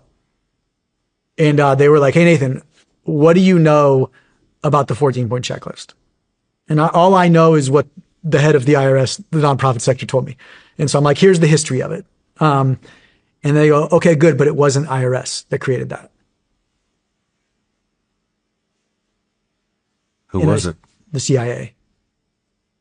And I said, why would they do that? And they go, well, and this individual was a Christian. They go, Christianity is dangerous. Yes. And I said, yes. And they go, Islam is dangerous. Yes. And I said, yes. And so they go, why not put everything into a box that you can control? So the carrot that the government uses to get religion into that box is tax exemption. So you sell your soul for 30% to play by these 14 rules. And you don't even have to abide by all the rules, just a handful of them. So here's what's funny. You know what else is a church? The Hell's Angels. What? Yeah, they're registered as a church. So this box, knowingly or unknowingly, took the potency of religion away. Because Christianity is extremely dangerous. Look what it did to Rome. Within 200 years, Rome was done. Constantine became a Christian. Constantine's like, hey, I'd rather hang out with these guys. So they control them through these 14 points. It takes it's basically you have to play by these rules if you want tax exemption. And so that's why every church today in America looks the same. Identical, whether that be Islam, Christianity, Buddhism, Judaism, Hinduism, they all have the same building, the same group, the same creed. Everything's the same because they play by the same rules. So you've put every faith into this box, and now the box can just be tucked on the shelf. And whatever politician is in power, they can just take the box off and do whatever they want with it. And Christianity, true Christianity, like we talked about earlier, is dangerous because you are not lorded over by Trump or Biden or the U.S. Like Christ is my Lord, and what he says I should do, I do. And that is dangerous to institutions. Mm-hmm. And I use the analogy of the early church as an organism. And so organisms are organic and they move through systems. Humans like to build boxes. That's what we're good at. You know, we build buildings, we build systems, we build things because it's safe in things. The 14-point checklist is safe. I can go to this church for the rest of my life, sing the same songs, get the same donut. Maybe I'll change it up, different flavor every other Sunday or something, you know, but same cup of coffee. I'll watch my kids be raised by these instructors that I don't know because, hey, it abdicates my role as a father to train my daughter up in Christ-centered values. But I'm safe there. And hey, man, you know what? I'm going to give you a percentage of my money because you're right, Sean, this does cost money. And you know what? Hey, I'm going to sponsor that distended belly from Uganda, that poor little kid over there. And I'm going to give him $20 a month. I don't know if the money ever gets to him, And that's what we explore in the show. That money usually doesn't get to the kid. It doesn't. No, but I'm going to give my $20 and pin it on that wall and be like, Ramsey's, I got Ramsey's for the month. And then that money gets torn down, put into a bucket, set aside. Oh, here's another wave of kids. And all because we live in this very safe box. And the Christianity in that book is so dangerous. And that organism can move, that ecclesia, that body. If it's nimble, it moves through systems. And that's why Christ said, give to Caesar. I don't care, because my gospel is going to move through this institution and wash through it. And that's why Christianity literally just dominated the world in those early couple hundred years, because the message was so pure and organic, nothing could stop it. And you see that in the Ayatollah too, right? Religion can be weaponized, and religion is dangerous, whether that be for good or ill. And so, yeah, Christianity, we've lost our bite, and we have lost we have lost the thing being the thing, which is Jesus. And instead we say, well, sing about him, Man, let's take a quick break. When we come back, I'd like to get into more specific examples of how the money's being used, who specifically, all that kind of stuff. Yeah. And then I want to talk about the positives, because there's a lot of potential positives. I want to talk about the positives too. So cool. Awesome. All right. Between the streaming services that gave you free trials when you bought something online to the premium apps that you don't even use anymore, it's easy to lose track of what you're actually spending each month. But there's an app designed to help you manage your money better. Rocket Money. Rocket Money is a personal finance app that helps find and cancel your unwanted subscriptions, monitors your spending, and helps lower your bills so you can grow your savings. Rocket Money shows you all your expenses in one place, including subscriptions you forgot about. If you see a subscription you no longer want, Rocket Money will help you cancel it. Rocket Money's 5 million members have saved a total of $500 million in canceled subscriptions, with members saving up to $740 a year when they use all of the app's premium features. Cancel your unwanted subscriptions today and reach your financial goals faster with Rocket Money. Go to rocketmoney.com/SRS today. That's rocketmoney.com/SRS. rocketmoney.com/SRS. This show is sponsored by BetterHelp. Support shows up in surprising places. A group chat, a kind stranger, a neighbor. For me, it's my team at work. Having people like that in your corner really does mean everything. And you know what else can help? Guidance and support from a clinically trained and credentialed therapist, like the ones you find at BetterHelp. Just fill out a short questionnaire that helps identify your needs and preferences. Finding the right therapist can be really tough, but BetterHelp's 10-plus years of experience and industry-leading match fulfillment rate means they typically get it right the first time. BetterHelp is convenient, too. Completely online, you can pause your subscription whenever you need to and switch counselors at any time for no extra cost. Plus, BetterHelp is high-trust certified and complies with GDPR standards, which means they meet some of the highest global standards for data privacy. Is the largest online therapy provider in the world, BetterHelp can provide access to mental health professionals with a diverse variety of expertise. Find the one with BetterHelp. Our listeners get 10% off their first month at betterhelp.com/SRS. That's betterhelp.com/SRS. All right, Nathan.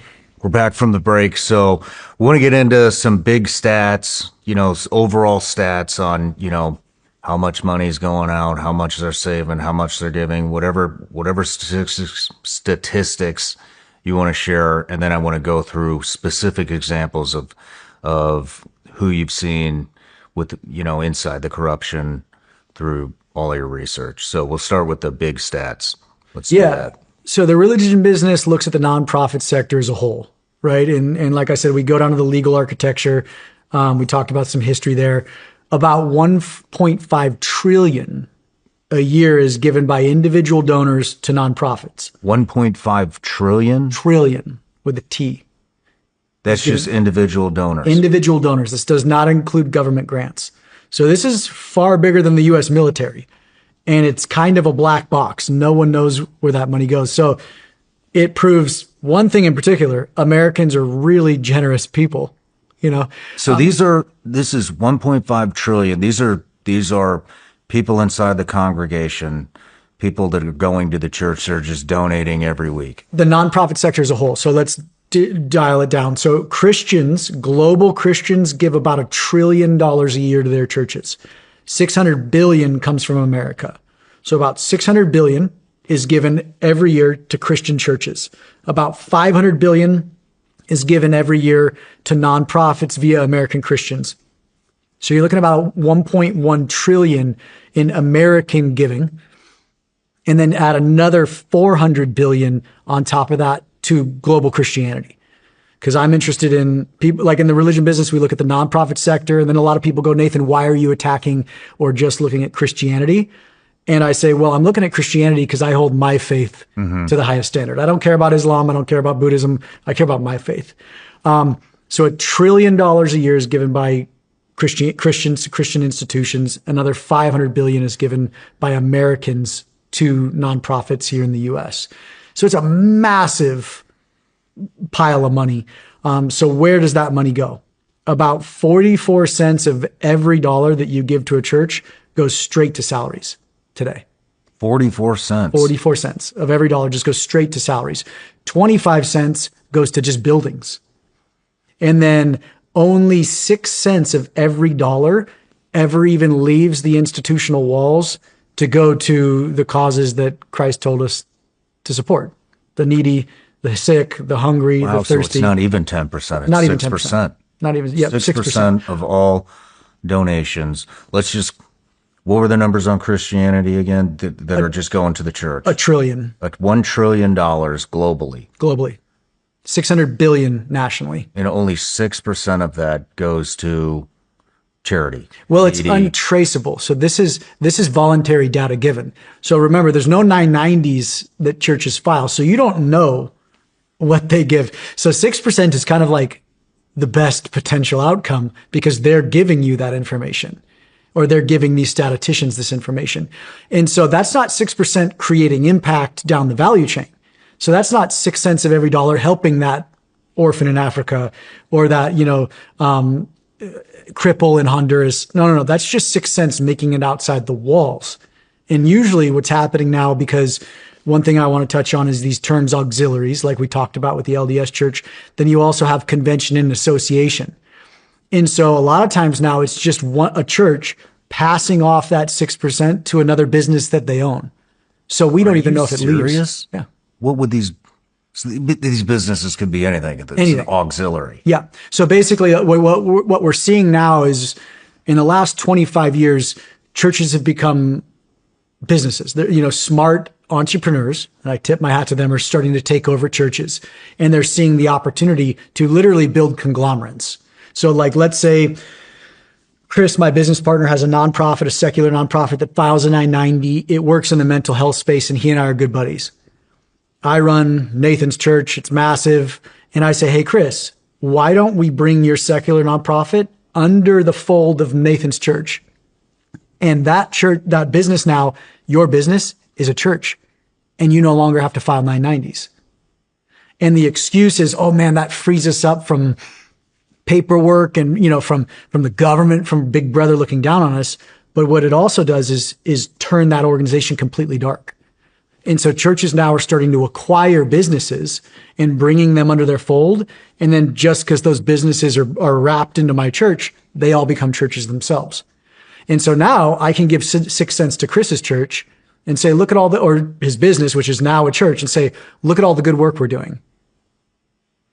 And so I can also take a salary from Chris's business now, and no one ever knows about it. And so that's what we're seeing in organizations like ARC and these church planting organizations, is their whole strategy is to teach you how to grow your business, how to grow your church. You're not here to save your souls. Yeah, of course we're here to save souls, Sean. But their tagline is launch large. We want you to launch big. which means you need a sound stage, you need the big flashy lights, you need people in your seats. So we're going to teach you how to do that. And then, hey, you can also start starting these other businesses. I mean, these are so. I mean, my mind goes to, I don't know why, but it goes to, I mean, a lot of these guys have private jets. A lot of them have more than one private jet. You know, and I don't even know who we're talking about it, but you know, there's the one guy that's got the Kenneth Copeland is a great example. runway behind his house, Yep. 4 jets. Yep. I mean, so is that, you know, how it works with these guys, you know, and I'm not, just business in general is you buy a private jet, a yacht, you charter it out, you use it when you need it. Obviously, one person doesn't need 4 private jets. You know what I mean? So is that what they're doing? They're launching a jet rental business that is all, so they're already tax free from buying the jet, Yeah. right? Correct. Then they rent the jets out to their corporations or whatever.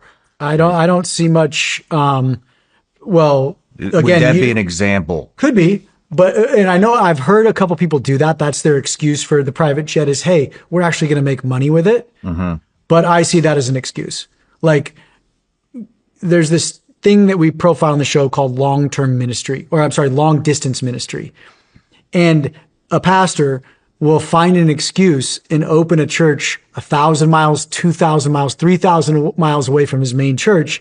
And then he goes, I need a jet because I have to go preach the gospel. And it's, again, it goes back to that biblical premise of what is a church. Like, you're here to make disciples of men and run your ministry, which is your family. Everything else is just man building layers on top of Christ's message. Like, Christ didn't say you need to fly, like this guy needs a private jet to fly over there. Instead, the Bible says to build and exhort Christians, raise up Christians like you, Sean. And this is the kicker. The whole point of a shepherd, of a pastor, because pastor translates to shepherd, is to raise up his flock and then send them out. So if the biblical form of church is, I am here to, if you came to my church, whatever that be, a home church, a mega church, my entire biblical goal is to steward you in the faith and grow Sean to where Sean goes, I'm ready to leave. I'm going to go start my own. That's the point of the church. But man, what a bad business practice, because you are my money. So no, I'm not going to send you out. I need you here, Sean. I need you here building this machine that we've built, this business. It needs you. But God didn't tell you to build a building. He told you to build the body. And so those private jets are all excuses over here in the business side, and they'll point to the Bible and find a random obscure verse to justify it, and boom, that jet is justified. They'll try to raise 20 million bucks or whatever. But all of that, again, I'm going to go back to this. Christ said it in multiple gospels. He goes, you've taken traditions of men. So he said this in the temple. You've taken traditions of men and you've called it doctrine. And what he's saying is your culture, as he's standing there in the temple 2,000 years ago, your culture is not doctrine. It is not the word of God. This is just culture, but you're calling it doctrine. And we're doing it again. This business over here is church. No, that's just culture. This is doctrine. The true body of believers is doctrine. That is culture. And planes are thrown into that. Housing allowances are thrown into that. Lump everything. All the loopholes that we profile are nothing but culture. Man, keep going. I want to hear more examples. Actually, I have a question. Yeah. You know, maybe you're familiar with this, maybe you're not, but I've always heard that that the birth of Christ was actually in October, in early October. Have you heard this? I've heard of that. Yeah. And that the church made it December 25th and brought up Santa Claus and all this other stuff to bring more people in for the money. Is there any truth behind that? That's not my wheelhouse. One of our good mentors, very wise man, he goes, Nathan, there's this so what pile. And he goes, you have to pick your lane and then everything else is so what. And like that to me, like if I would assume Christ's birth was not December 25th, you know? And so it's like, that's a so what? Like we want to celebrate his birth, just like we want to celebrate his resurrection. Like I get that. So, so what? Like the date to me, I don't have the time or the energy to research that. I have heard that, but I can't speak to it as a, okay. As a I mean, there's truth or some not. stuff with Easter too. Yeah. Oh yeah. You know, Yeah. the Easter's Easter a big one. bunnies. You know about this? Yeah. Let's do it. Educate me. Well, you got to. Well, I don't know much about it, but I've heard. So what have you heard? Man, I don't even know how to organize it into something that I can articulate, but it has to do with the symbolism of the Easter Bunny and all of this stuff. Oh, I haven't heard. I just think the Easter Bunny is again, it's all about money, right? It's like the fact that churches. I went to a church where they had a helicopter fly over and rain Easter eggs down on the kids. You know, and I'm like, where in the Bible can you point to that this is even remotely Christian? You know, my guess is it goes probably back to some pagan holiday, because most things have to do with pagan holidays, you know. But yeah, I don't know much about like if Easter and what the bunny symbolizes. Okay. Yeah, but We'll get into that another time. another time. Let me do some research. Give me a little time, and I'll come back with all that heat. All right. So more examples. Yeah. So what's going on? another big loophole is it's called inurement. So this is a legal term that the IRS puts forward, and it's no part of, and this is what gives you 501c3 status. So I'm gonna by memory repeat the definition of inurement, and then I'm gonna throw examples out, and I want to know if this is inurement or not. No part of the net earnings of a 501c3 may go to benefit any of the founders, family, shareholders, or stakeholders. That is inurement. That is illegal. So no part of the net earnings of a 501c3 may inure to the benefit of any private shareholder, founder, the founder's family, anybody in leadership, basically. So you can take a salary, but you cannot use the net earnings to benefit yourself.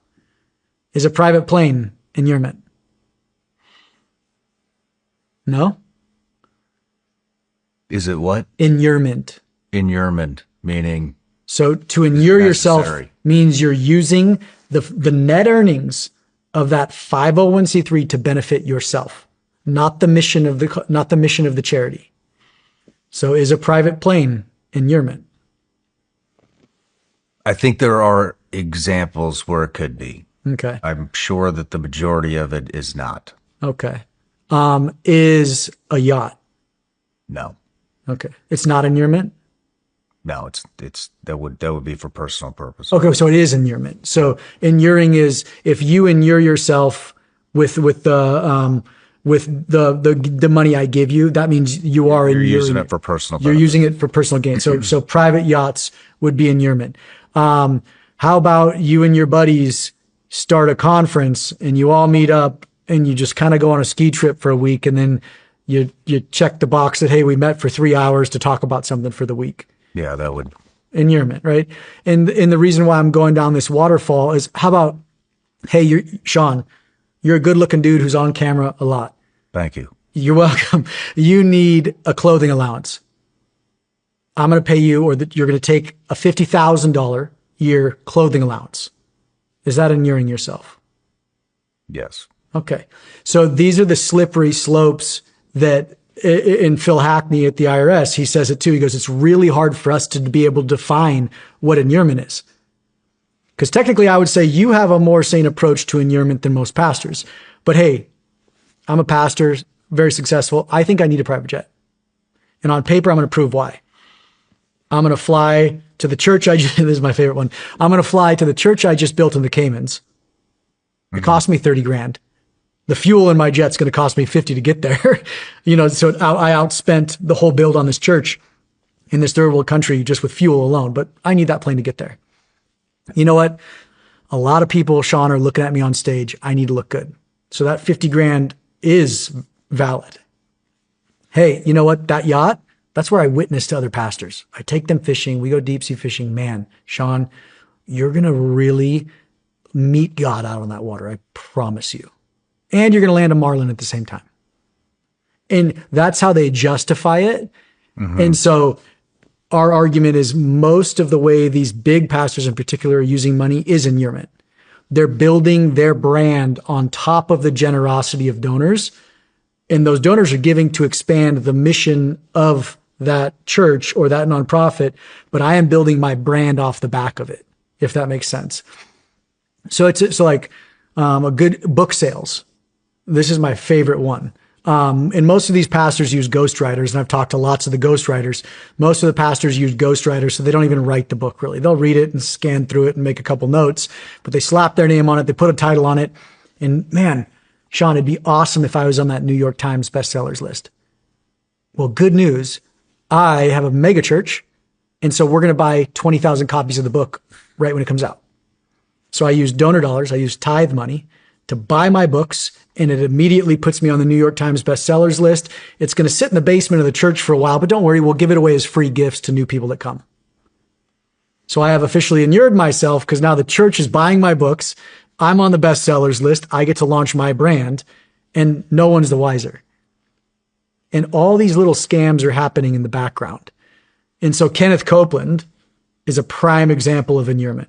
Kenneth Copeland is the guy, you've seen the video before where the female news anchor corners him on the runway, and she walks up to him and she's asking him about the private jets, and he gets in her face and he goes like this. Have you seen that one? Is this the guy that he looks like a demon? Yeah. And he says, I can't fly. I have to fly private because I can't have demons in the tube with me. So he's calling people demons. That's Kenneth Copeland. And so we had a great showdown on his property. It's in the series. And so what happened? So he has a 19,000 square foot parsonage. What's a parsonage? A parsonage is a house owned by the church. So it's bought and paid for by donor dollars and tithe givers, and the pastor can live there. The purpose of this is, hey, back in the day, clergy would live on site, right? That door would be open 24 hours a day for someone to come in, get prayer, in the Catholic world, repent. And so that pastor would need to be on site all the time. And so they would build what's called a parsonage right next to the church. So the pastor could live in this very modest house that's usually attached physically to the church. Mm-hmm. Well, over decades and just through precedent, that parsonage has been pulled off. And so the church will pay for the parsonage of the pastor. So the parsonage is owned by the church, but the pastor can live in it. There's no stipulation on how big that parsonage can be, how extravagant it can be. So Kenneth Copeland has a 19,000 square foot parsonage on the lake on his church property. His church property, so this is the story about Kenneth. Kenneth, what most people don't know, was a struggling musician back in the day. He became a pilot and started flying Oral Roberts around. Oral Roberts is like OG evangelist. He's like one of the first old school big boys in the space, similar to Billy Graham. And so the story goes that Kenneth Copeland was flying over Texas and saw this runway next to this lake. And God gave him this vision that he was going to buy this whole parcel and turn it into a church and turn it into what he calls the revival capital of the world.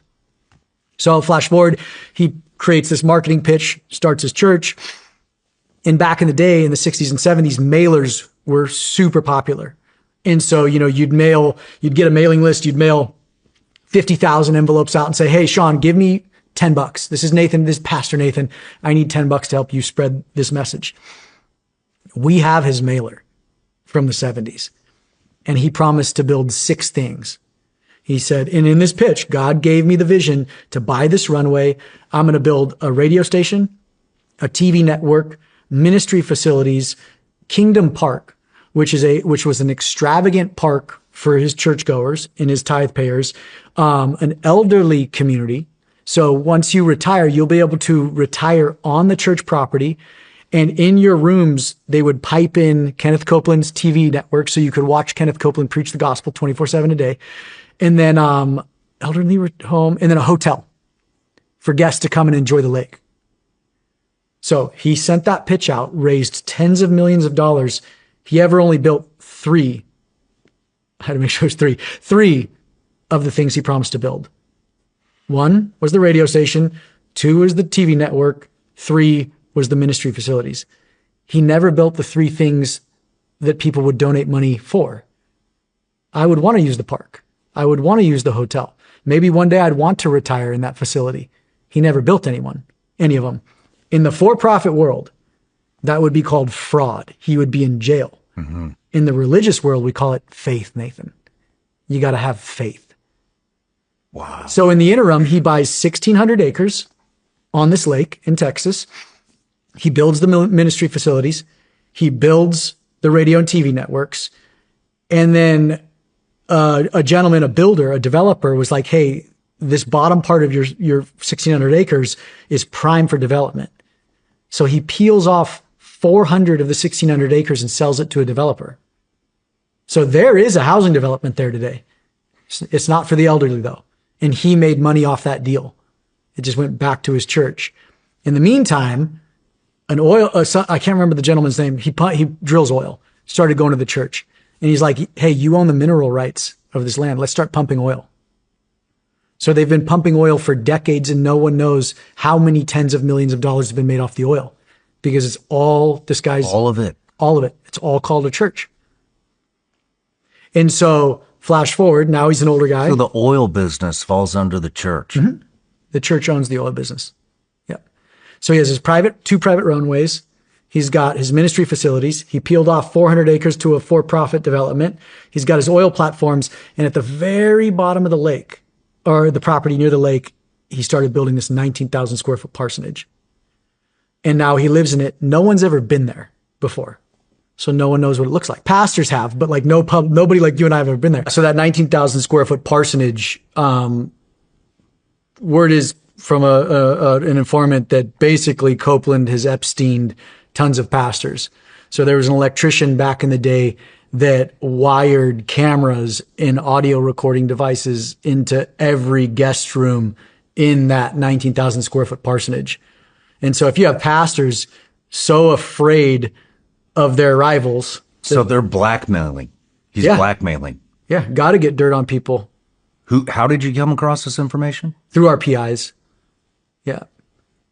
Every single guest room the guest rooms in a parsonage owned by the church is wiretapped, video and audio, to basically archive dirt on people staying with you. Has anybody received the footage? No. Because no one can ever get to the house. Man. Yeah. Wow. It's not things aren't as it seems. It appears that way. So I had the thought that, hey, I want to see the parsonage.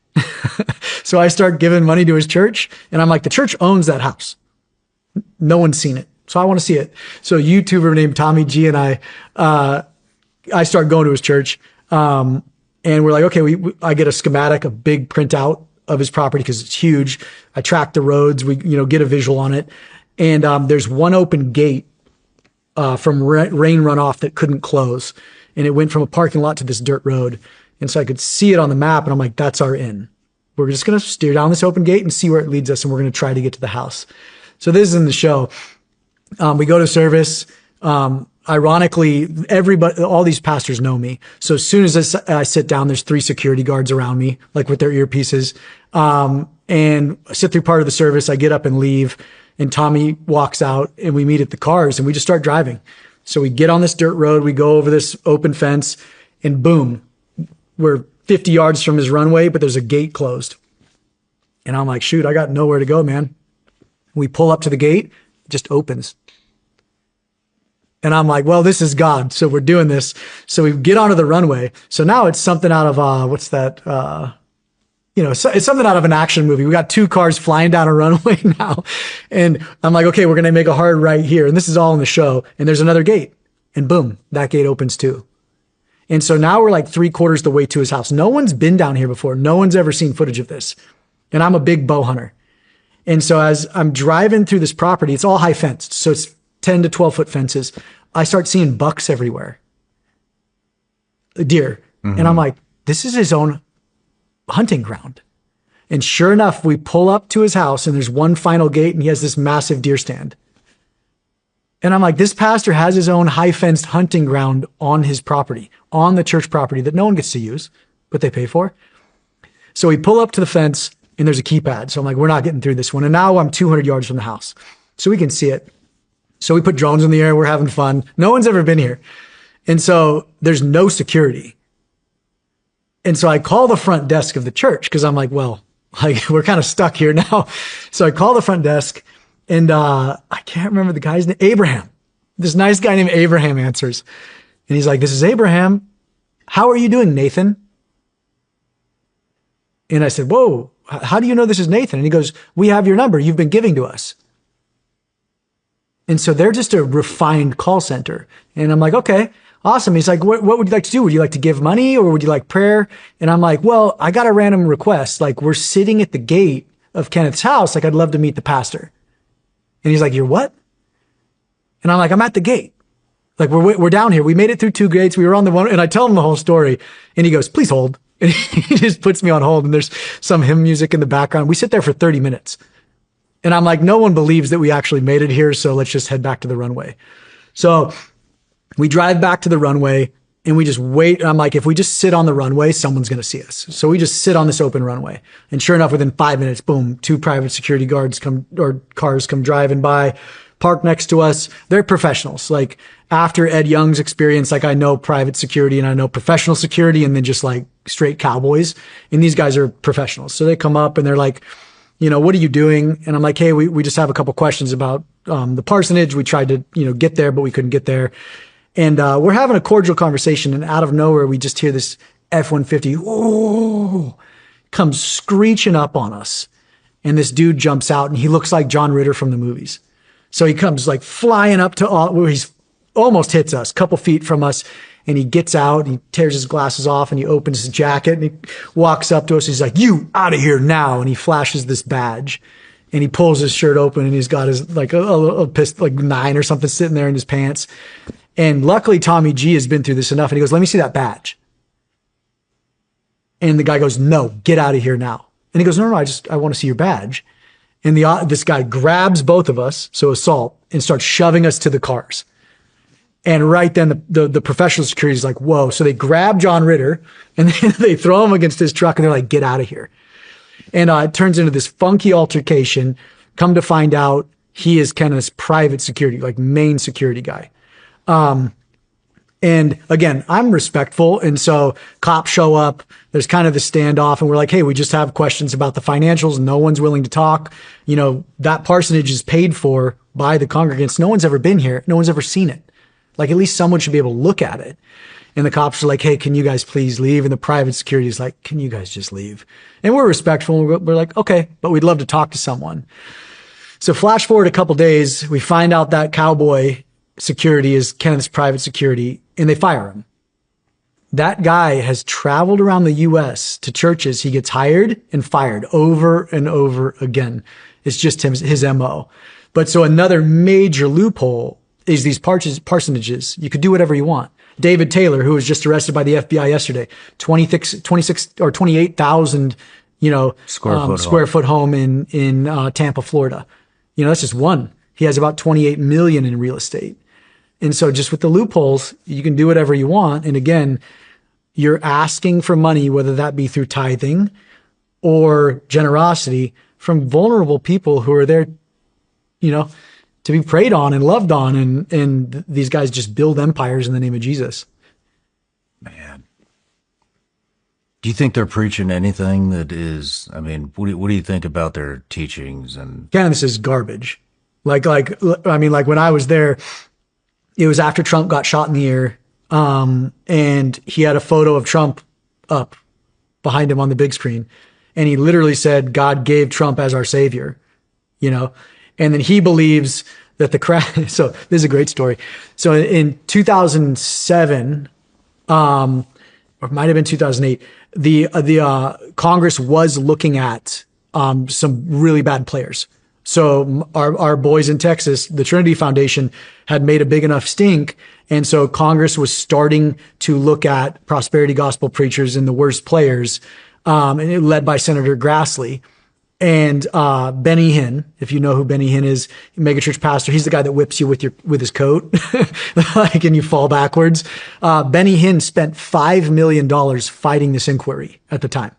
So these guys are hemorrhaging money to stop the government from looking at their businesses. The stock market crashes, the real estate market crashes, the whole crash of '08 happens. Kenneth Copeland will say that was a gift from God, a miracle from God to get the government off their back. God crashed the economy in 2008 so the government would stop looking at them. So that's the type of crap these guys preach from the pulpit. And then his son-in-law while we were there, was up on stage, and it's in the show. And he goes, in difficult times, we prosper, and we are getting very prosperous. And he goes, the purpose of prosperity is distribution. And in the show, you see this. He literally says it and just starts laughing when he says distribution. And he catches himself and he's like, distribution. Because it's like, you're not distributing anything.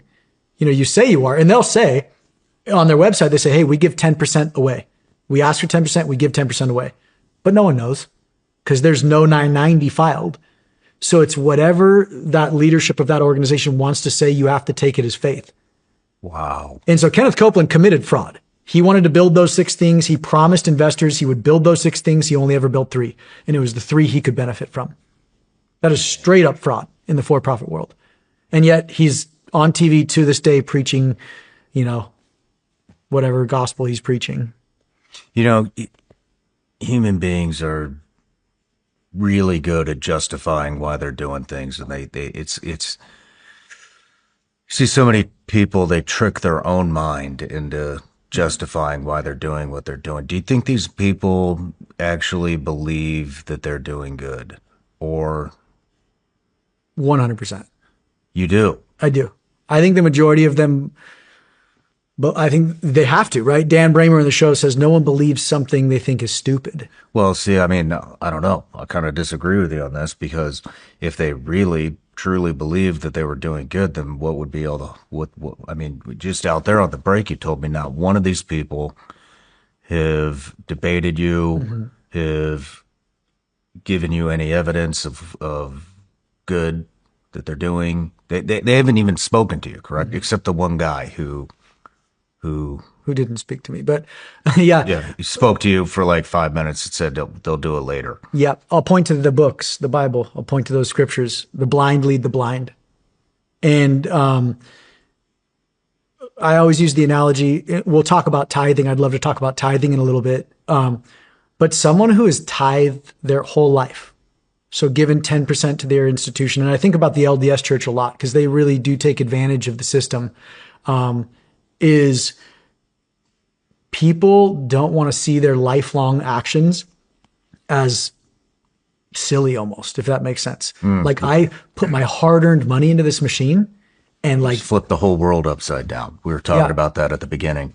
And so like everything is backwards. And so like, I do believe I believe Ed Young in particular firmly believes he is in the right.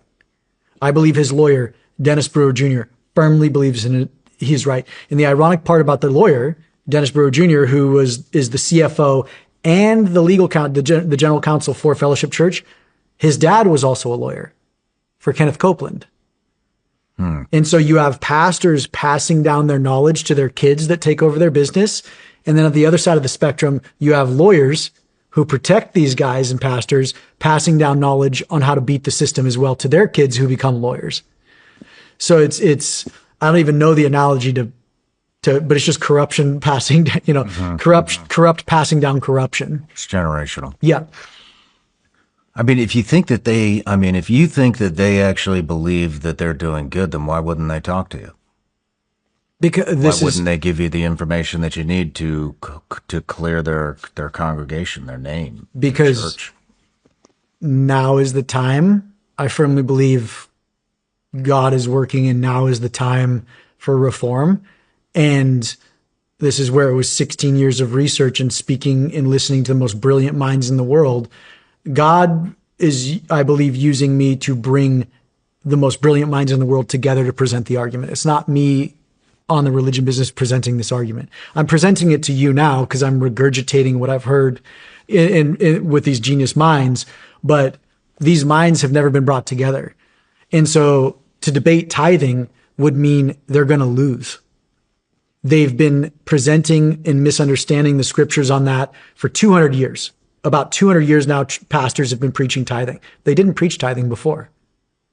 So that's what's so fascinating is their whole theology, which is just the study of the scriptures, is off. And so if you really look at it, I'm going to tear you to shreds. You're not going to be able to handle a discussion with me on tithing. And then what happens? as soon as your congregation sees you questioning, they can question your ask for money, it's a house of cards. Once you flick that one, the whole thing collapses. And so that's why no one will debate me on it. They'll sit and they'll fly around in their private jets and make fun of me and make funny memes of me with devil horns and call me Timu Judas, which I think is pretty funny. That's kind of my online name now, is Timu Judas. But it's like, it's because they can't debate me biblically. And so they might have good intentions, but we always say good intentions pave the way to hell.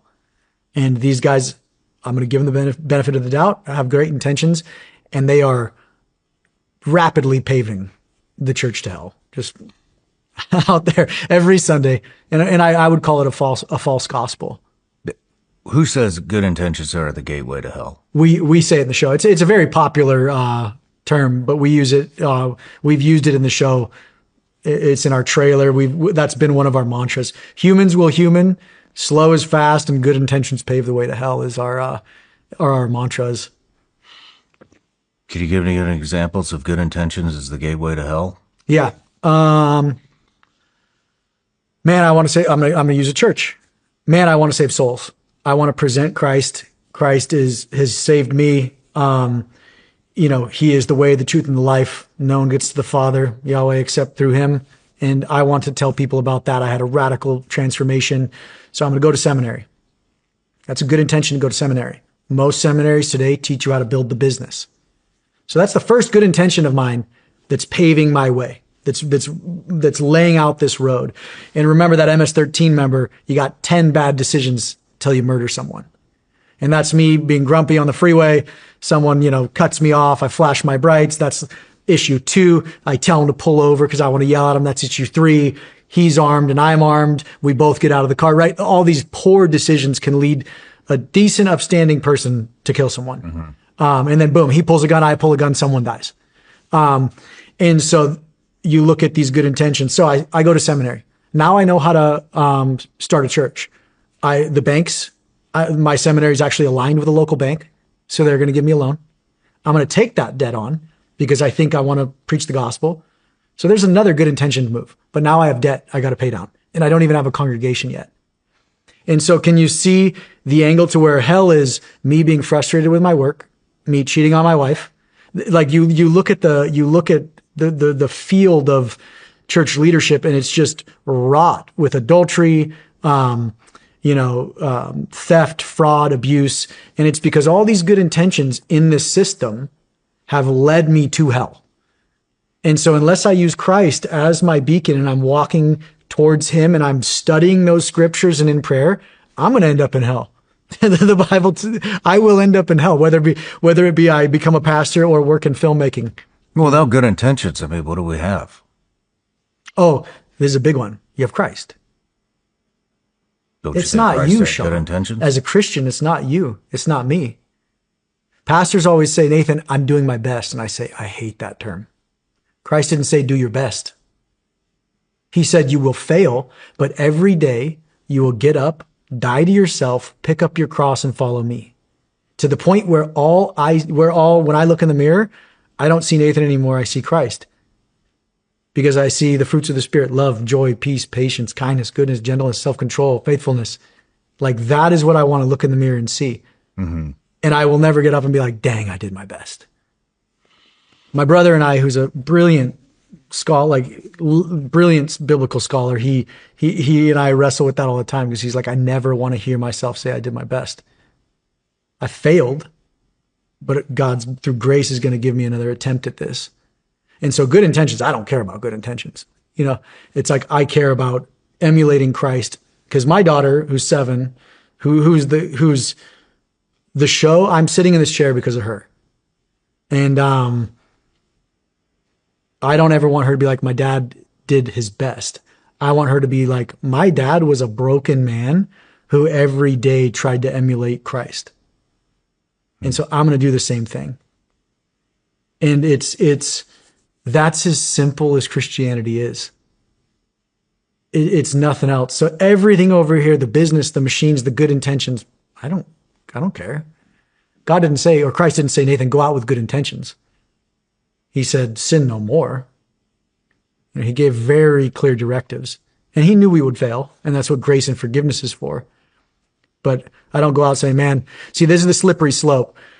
I was raised in the Christian church. I can confidently say I did not know Christ. And I wrestled with this idea that he is the way, the truth, and the life until my early 30s, until my daughter came into the world. Because I had faith in my faith. So you're right. I had so many good intentions to be like Jesus. I would go to church. I'd sing. I'd put my hands up. I'd put money in the bin. I'd volunteer. I'd go to camps. I was a train wreck. In my 20s, I did drugs. Like I just couldn't get my life together. I had no order in my life. And it was all good intentioned. And I hurt a lot of people along the way. Because, man, I love Jesus. I'm a Christ follower and yada, yada, yada. But no, I had good intentions. I wanted to be like Jesus, but I had no spine. I had no moral backbone. Because all my leaders around me didn't have a spine and a backbone. Because I was looking at them to say, this is what I should emulate. And who are they? They're sexually abusing their adopted kids. They're committing adultery. They're divorcing their wives. And I'm like, this is junk. Like all these guys have good intentions too. So it's when you finally experience Christ and see Christ that you say, that is my focal point and nothing else. And then good intentions don't matter. And it's like, I'm going to try my damnedest to live up to him, and I will fail every day. But when I die to myself, Christ shines through me. And Paul says it best, he goes, die to myself. So Christ literally comes through me. It's not I who live, but Christ in me. And as a Christian and a Christ follower, that is the only thing we look at. Everything else is just smoke and mirrors and $1 trillion. Whether you're juggling tasks or trying to stay clear-headed throughout the day, Ketone IQ delivers clean brain fuel that can help you think sharper, longer, and smoother. No caffeine, no crash, no overstimulation. Thanks to the folks at HVMN for sending me their Ketone IQ product to try. I really like taking Ketone IQ before I work out. It's not an energy drink, but it gives me a ton of energy. I wish I had this when I was on active duty. When I take it, I have more endurance, but without the crash. Ketone IQ uses ketone diol for a fast-acting, natural, slow-release effect with no artificial sweeteners or fillers. It helps support high-focus tasks by directly powering neurons and stabilizing cognitive output, and it's military tested. Originally developed to support elite cognitive performance in the field. HVMN has an amazing offer just for my listeners. Visit ketone.com/SRS for 30% off your subscription order, plus receive a free gift with your second shipment. Fun surprises like a free 6-pack, Ketone IQ merch, and more. These statements and products have not been evaluated by the FDA. These products are not intended to diagnose, treat, cure, or prevent any disease or condition.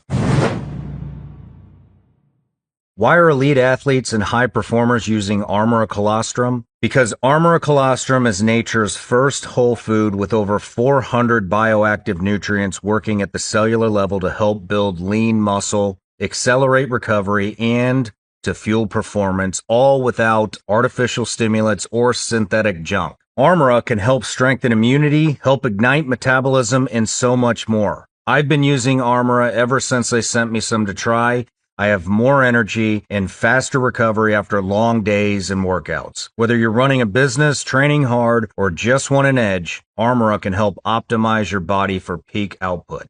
I've worked out a special offer for my audience. Receive 30% off your first subscription order. Go to armora.com/SRS or enter SRS to get 30% off your first subscription order. That's ARMRA.com/SRS. These statements and products have not been evaluated by the FDA. These products are not intended to diagnose, treat, cure, or prevent any disease or condition. These statements and information are not a substitute for or alternative to seeking care from your healthcare providers. Before we move into tithing, which I kind of wanted to save this at the end, we will revisit it, but I mean, what would you like to see happen out of all this? I mean, is it transparency that you want to see? Mm-hmm. Is it What is it? I mean, Yeah, so because you're making money off the docuseries, oh, correct? we're losing a lot. And We're losing money. But so I'll tell you right now, transparency is step one. And that is just shining a light into the business center, saying transparency needs to be brought in. That's all. I could care less. And my business partner and I, we always say we could care less if your pastor makes 20 million bucks a year, or if she makes $100,000 a year. The only thing we care about is that you know, because you will make the right they decision. can make an educated decision. And so the Reformation, 1517, Martin Luther. Do you know much about the Reformation? No. Okay. So the Vatican was at its peak. They were fighting wars. They were building the Basilica. Have you been to the Vatican? Yeah. Incredible. Right. So they're hemorrhaging money. The Roman Catholic Church is almost broke. They start selling indulgences, which has no real even tie to the scriptures, because they have to raise more money. They've got a stranglehold on the Bible. And so they're the ones that read the scriptures. And Martin Luther and a few others are like, this is ridiculous. This book needs to be out for everybody to be able to read. They translated it into German and a few other languages, and boom, the Reformation happens, because now that Bible, that massive Bible, you can read at your house. You don't need the Vatican anymore to do that. And so you have the Protestant Reformation. But what had happened is all power had siloed at the top of the Vatican. So it was a monarchy.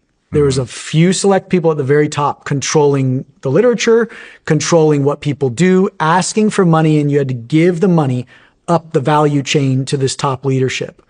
Martin Luther writes in one of his books, he goes, I see them in Rome now, sitting around drinking their fine Italian wines, laughing at all the stupid beer drinking Germans that have paid for it all. And so you have this select few that are controlling all the resources and demanding for salvation that you give to this institution. So what happens is the Reformation happens and that whole system gets flipped on its head. Now the Bible is in your hands. You can read the Bible. You don't have to give to an institution, because we burned most of them down or broken all the stained glass.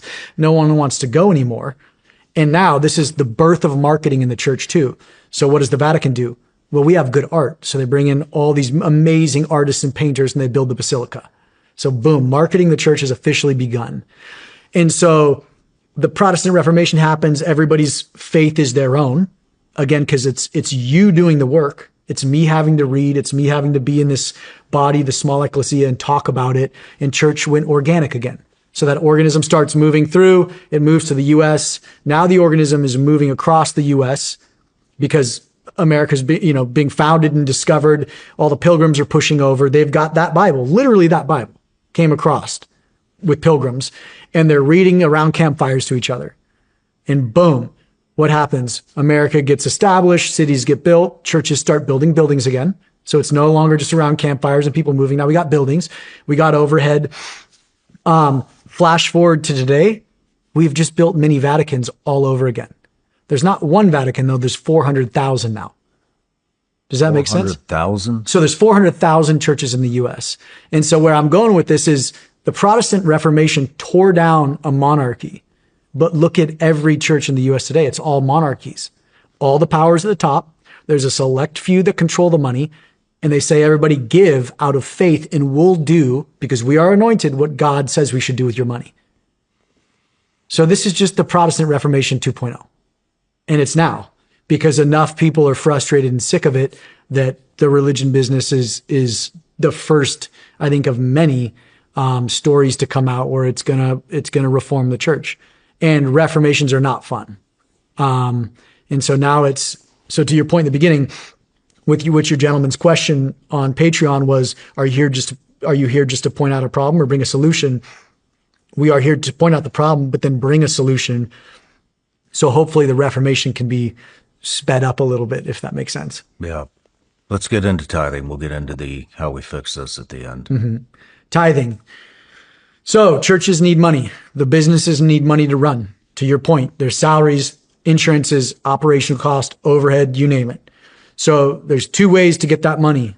One is through tithing, which is an Old Testament biblical term. And then two is through just generous giving. Give out of love. It's more Christ-centered. So, tithing in the early founding of America, churches didn't tithe. Nowhere in the history or literature does any pastor ever require tithes. When we read through, sermons and whatnot. It wasn't until the Civil War, when America was really broke, that we start seeing tithing come back up. And it's because churches were poor. And so pastors went back through the Bible, and they went to the Old Testament, and the story of Moses coming off Mount Sinai, he brings what's called the Mosaic Laws off the mountain, which is the 10 Commandments and the set of laws to rule Israel. And this is a really big point. At this moment in history, politics and religion were combined. They were not separate. In America, they're separate. Back then, they were not separate. Within those Mosaic laws, there's 3 tithes.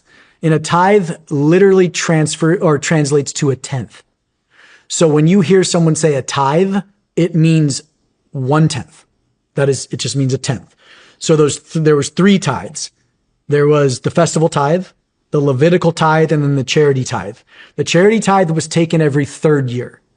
So technically, you're supposed to be giving 23.3% of what you have to the temple, not 10%.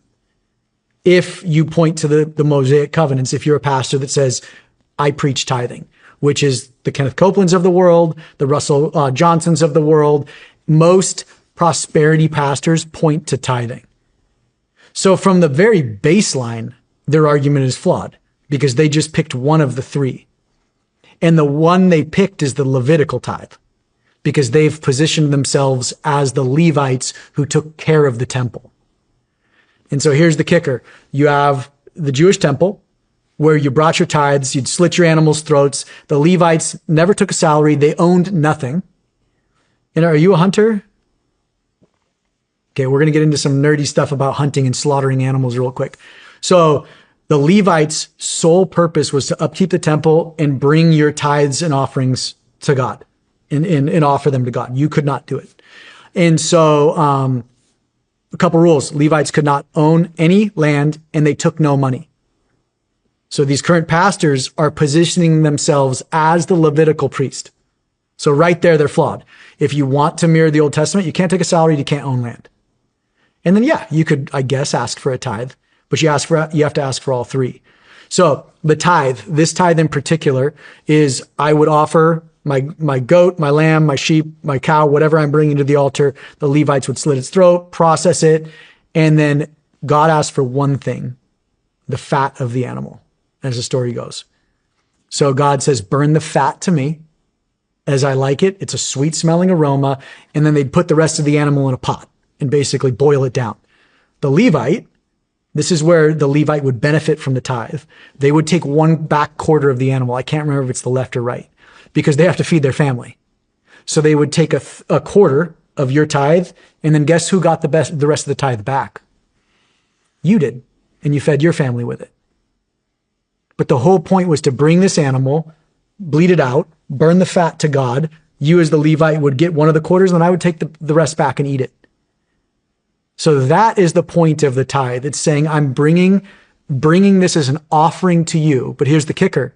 You only ever had to tithe if you were Jewish and you owned land in Israel. If you were a sojourner or a Gentile, you did not tithe. Interesting. So the tithe rules of the Old Testament, the Mosaic Law, Jewish, landowner, and then what came off the land. So the story goes, since the biblical story is Israel was a gift, the land was a gift to the Jews by God, God required something off of that. And that was agriculture and livestock off the land itself. So when you read or when Jesus talks about tithing of mint and dill, it's what's coming off your property. It has nothing to do with money. So that pastor is positioning himself as the Levite, which the Levites are gone. So you're not a Levitical priest. And then he's positioning his church, his modern day institution, as the temple. Guess what? Christ said, God and Jesus, he said, we don't dwell in temples. No building holds God. You are the temple now, Sean. So our very Christ that all these churches preach say, we are the temple, the building is not the temple. But to fund it, we say, the building is the temple and I am the Levitical priest. So it's all botched. And so this is That's why, why it's so important to get all these different perspectives. Because what I've noticed through my journey is that people will cherry pick, parts of scripture to fulfill their own, desires and dreams and stuff like that. well, and don't get me wrong, like this is what I encourage everybody to do. The first time the Bible really came at me and it came alive was when I read it as a history book. I was not here. I'm like, God, just let me read it as a story. And as soon as I did that, it came alive because then these wars meant something. These prophets being martyred meant something, like then I wasn't trying to cherry pick anything out of it. So you move to the New Testament, Christ gives very specific details on how to give. And like I said, if you're a Christ follower, everything follows with you, your resources, your time, your talent, everything you have. And so Christ told you to be very generous. And he said in Matthew 25:31, help the hungry, help the thirsty, help the naked, help the prisoner, help the sojourner. And then he was obsessed with helping the orphans and the widows. So if that is Christ's main focus, help the needy, help the helpless. I look at the institutional church today. When I said only 6 cents of every dollar even leaves the walls, we're not doing that job at all, not even remotely close to it. Sure, there's going to be fraud and abuse. You can never get that out of a system, but our system should at least somewhat mirror our quote unquote savior, and it's antithetical to it. All with good intentions, by the way. That's the kicker, is all of this was built with good intentions. Man. What are we missing before we move into what you'd like to see and what is the good news? You said you had good news at the beginning too. I have great news. Christians and American Christians in particular are the most generous people in the world. We give, and this is every Christ follower out there. You are trying to emulate your Savior, and you can see that in your giving. Like, hats off to you. But that doesn't mean we just give and let it go. And some of the worst offenders right now that are being exposed and many are in prison always say, hey, Sean, your money is not yours, it's God's. So give me 10% and we're going to do what we feel we need to do with it and leave it up to God. I would argue Christ would disagree with that entirely, because Christ says, Sean, pick up your cross and follow me. And what he is saying there, I think there's an expectation baked in that you will be the light of the world. You will spread my gospel. And what that means is I will make sure the limited resources I have create impact for his cause. So I will actually demand accountability with my money that I give and demand stewardship of that money because it's a limited resource. I'm just not going to give it away and let you do whatever you want with it. Like, no, Christ told me to make disciples of men, to heal the sick. I am here to do that, to feed the hungry, to clothe the naked, to visit the prisoner and the sojourner and help the sojourner. Like, that is what we're here to do. So, hey, if I give $5, I want to make sure that $5 goes towards the cause. And sure, you're leading the organization. You deserve a salary. You deserve your kids to be paid, without a doubt. But that doesn't mean you inure yourself off of it, right? Steward the money well. And the way we do that is by bringing accountability into that system, into those churches, into those auxiliaries, into those conventions, into those associations. Or we're just going to have $1 trillion hedge funds everywhere with every church eventually. And then the church becomes the state again, which has happened in the past as well. Paula White. I want to get to Paula White Paula White is the faith advisor to our current sitting president, Trump. We were given by an individual her bylaws. So remember, in the beginning, I was talking about we have to separate the business from the true church. Paula White is a corporation. It is a business, and businesses have bylaws. Her bylaws are stamped confidential on every single page. In her bylaws, it says she can never be fired. In her bylaws, it says she can never be removed until death. When she dies or resigns, the business gets passed off to her son. There is no vote on who takes it over. They have a board of directors. The board of directors can make decisions. She can fire any board of director at any time. If she doesn't like the vote of the board of directors, she can veto it. She has full carte blanche reign of that organization. So she can say she's a corporation with bylaws and a board of directors, but it's all smoke and mirrors. She is literally a monarchy. And then the kicker is, in those bylaws, it says you will find Jesus through your pastor president, Paula White. So it says, Sean, if you go to Paula White's church, you can't get to Jesus. You have to come through me. So again, she's positioned herself as the middleman. Mm-hmm. And then she's out there schlepping $1,000, on TV and saying you're going to get a blessing. Like this issue goes all the way to the White House. And then this is the woman who's giving our sitting president advice on Christ. Her entire system is antithetical to the very Christ that she says she worships. You have to practice what you preach. And that's the problem, is people today in the lay Christian are looking at the pulpit, and even Paula White might have some decent message. But then you look at the organization and it's antithetical. It's running in contradiction to the very message from the pulpit. It's, hey, don't ask for accountability. Don't ask for transparency. Hey, he sexually abused some kids. It's a moral failure. Robert Morris in Dallas. Oh, he raped a 12-year-old. It's a moral failure. It's not criminal. He was doing his best. He had good intentions. Like, that's what we chalk it up to. And so as lay Christians are looking at this right now and looking at the institutional church going, everything's running antithetical to Jesus. What's coming from the pulpit is nice with good intentions, but there's this collision right now. And it's $1 trillion collision running straight into Jesus.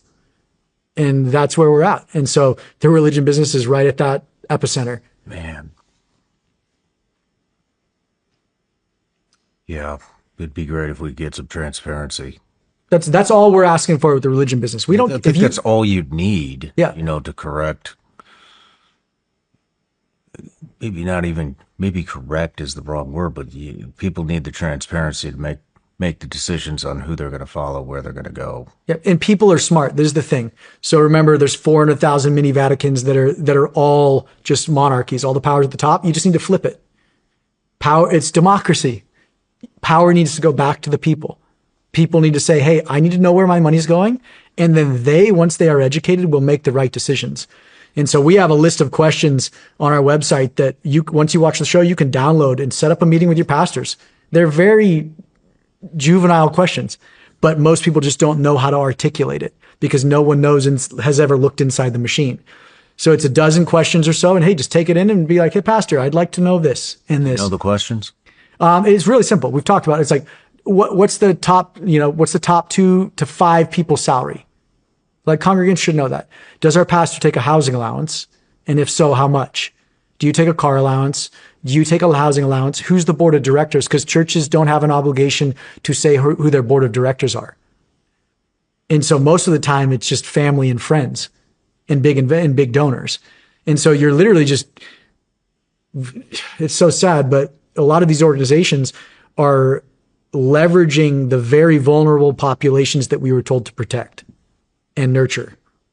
And so again, it's just simple questions like that. This is my kicker. It's what every secular nonprofit has to declare on their 990. Every publicly traded company has all this information out in public. If you're an investor, you know every salary, you know where you see P&Ls. We're not asking for anything else than any other business. So that's why you have to separate the ecclesia from the building and the business and say, it's a business, run it like a business. And this is our saying is transparency demands accountability. Accountability demands reform, and reform demands impact. And so we're just bringing the transparency piece in. And then we know, and we have faith that Christians will bring the accountability because of it. And the rest is up to God, and it'll happen. So transparency, you nailed it. That's all. Just turn that light on. And the rats and cockroaches are going to scurry. And then John 3 talks about this. Christ came into the world to be the light, but men loved the darkness rather than the light for fear that his deeds will be exposed. And so you just turn that light on, and people, and then it says, and those who come to the life are looking for the light, are looking for Christ. And there's great pastors out there who have hit us up on social media, who have called us. We've said on hundreds of calls where they are coming to the light. They're like, we get it, dude. This is a broken system. Let's be a part of a solution. And then you also have the rats and the cockroaches scurrying. And so reform begins today. Actually. Have you seen any churches start to implement transparency since you've been doing this? The show is we soft launched a few weeks ago. So it's already having a shock in the system. And a lot of them are saying, okay, what do we do?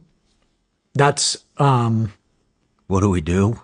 Yeah. I'm like, well, you just be transparent. Yeah. And so, open the books up. Yeah. Open the books up. That's what you do. All you do is you open the books up, and your congregants will know. And so we are seeing pastors. They do. Sorry to cut you off. You're good. Yeah. They do know what's right and wrong. This is, what do we do about this Epstein stuff? Release the fucking files. Yes. Release them. Yes.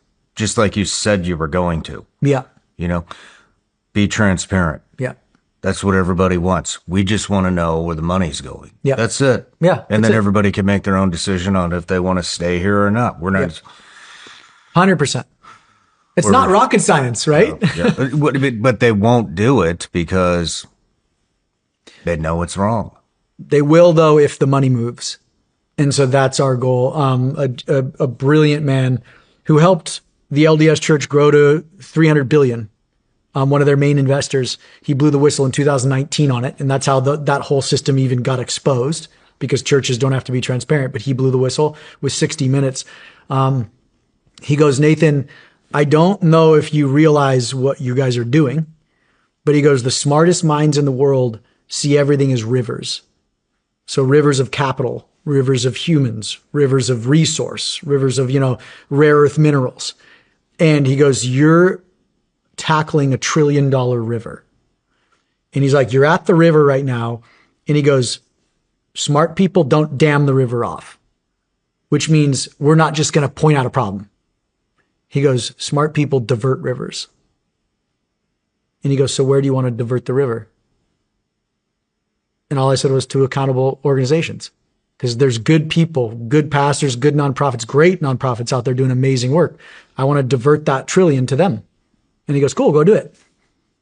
So that's all we're doing. And that's what Broken Shepherds is an app that just diverts money. It shows the accountable organizations and the shady ones side by side. And you see it. And then you get to figure out based on educating the donor, you decide where you give your money. That's it. It's not rocket science.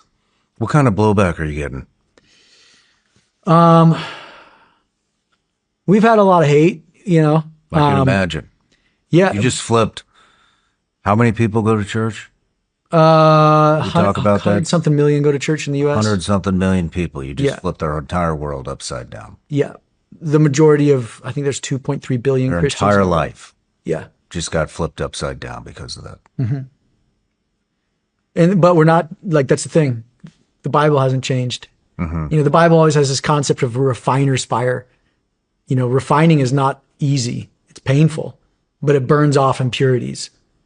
And so we always say, hey, burn it down, and what's left standing is of God. And what isn't left standing ain't of God, that's of man. And then out of the death of what dies, beautiful things will resurrect.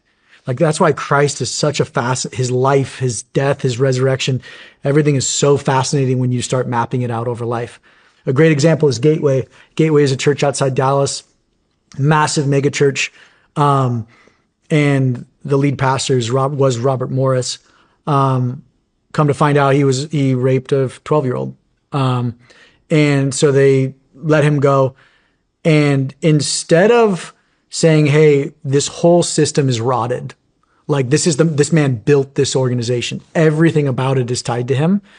What should happen is you should let this business die and let all those brilliant Christians sitting in those pews with good intentions, with a love for Christ, with families, go out into their community, and beautiful things will resurrect. But instead, what is the board of directors doing? We're a $50 million a year organization. We got to hold on to this. There's still good here. And it's like, nah, dude, that's like, let it die. And beautiful things will resurrect out of that. New churches, new home churches, new mega churches, new whatever, but beautiful things will resurrect. And I am so confident that in a decade, the religious landscape in America will look radically different, and it will be ran with accountability and transparency, and the church will be the light of the world. Because guess what? We have $1 trillion a year to literally solve the top 30 global social issues. The top 20, here's how crazy. Let's get into some fun stuff. The top 20 global social issues can be solved for around $35 billion a year. That's ending deaths from malaria, tuberculosis, just really low-hanging fruits that aren't sexy. And this is why governments don't solve them. And so just if we brought accountability into the system and stopped some of the theft that goes on internally, the Christian church could solve the top 20 global social issues and it would affect no one's bottom line. And so what I mean by that is 92 billion with a B every year is stolen by church staff from their coffers. 92 billion. 92 billion? Almost 10%. Just bring accountability in, and like, let's say we drop that number to 50 billion. The Christian church could solve the top 20 global social issues just with that savings. So you could still have your mega churches and planes and all that. We're not even changing the system. Now think if we actually reformed the system and 20 cents of every dollar started going to impact. The Christian church could radically transform the world, be the light of the world tomorrow, still have your buildings, still have your private planes. You just need to bring accountability and transparency into it. So when I hear a pastor say, it's because we don't have enough money, I'm like, you are full of crap. You have no accountability and transparency. That's the problem. And so bring that into the system and the church could be the light of the world tomorrow, man. And that's what's so exciting is Christians are the most generous people in the world because we try to emulate our Savior. But then leadership and wolves, the Bible talks a lot about wolves, devouring widows' houses. And so that's what we're doing. The institution is literally doing everything the prophets of the Old Testament preached against and spoke of, and everything Christ spoke of that he was against. Turning my Father's house into money and devouring widows' houses. So back to the original question. I mean, we've talked about some of the blowback, offline on breaks before we started the interview. I mean, where is the majority of the blowback coming from? Is it from pastors, people's worlds that were flipped upside down and they realize, oh shit, I've been wrong this entire time? Yeah. Sorry, I had a head injury, so it's hard for me to remember what I've said here and outside, but there's like two splits of the world. You have your congregant, and if they watch it, they are so supportive. I was at I'll call it a religious institution a couple Sundays ago, and this woman came up and she's like, "Are you the religion business?" And I'm like, "Yeah." And she just hugged me. And then she just walked off. And that's the response we're getting from the average Christian who wants to read that Bible and deepen their faith. The only blowback we're getting is from people who make their living off the institution. What is the blowback? We've had security teams call us and say that there's, bad things are going to happen to us. And one person in particular paid $100,000 to dig up dirt, and then the security detail said, "Put a hit out." Put a hit out. Yeah. Yeah. Well, that's not very Christian-like. No. No. And how are you handling it? Security. And I firmly believe you worry about your family? No.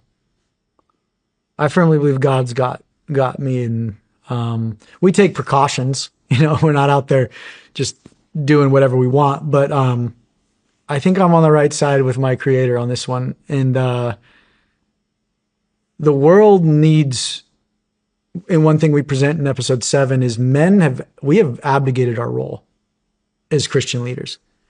We don't teach our children the Bible anymore. We let other people do it.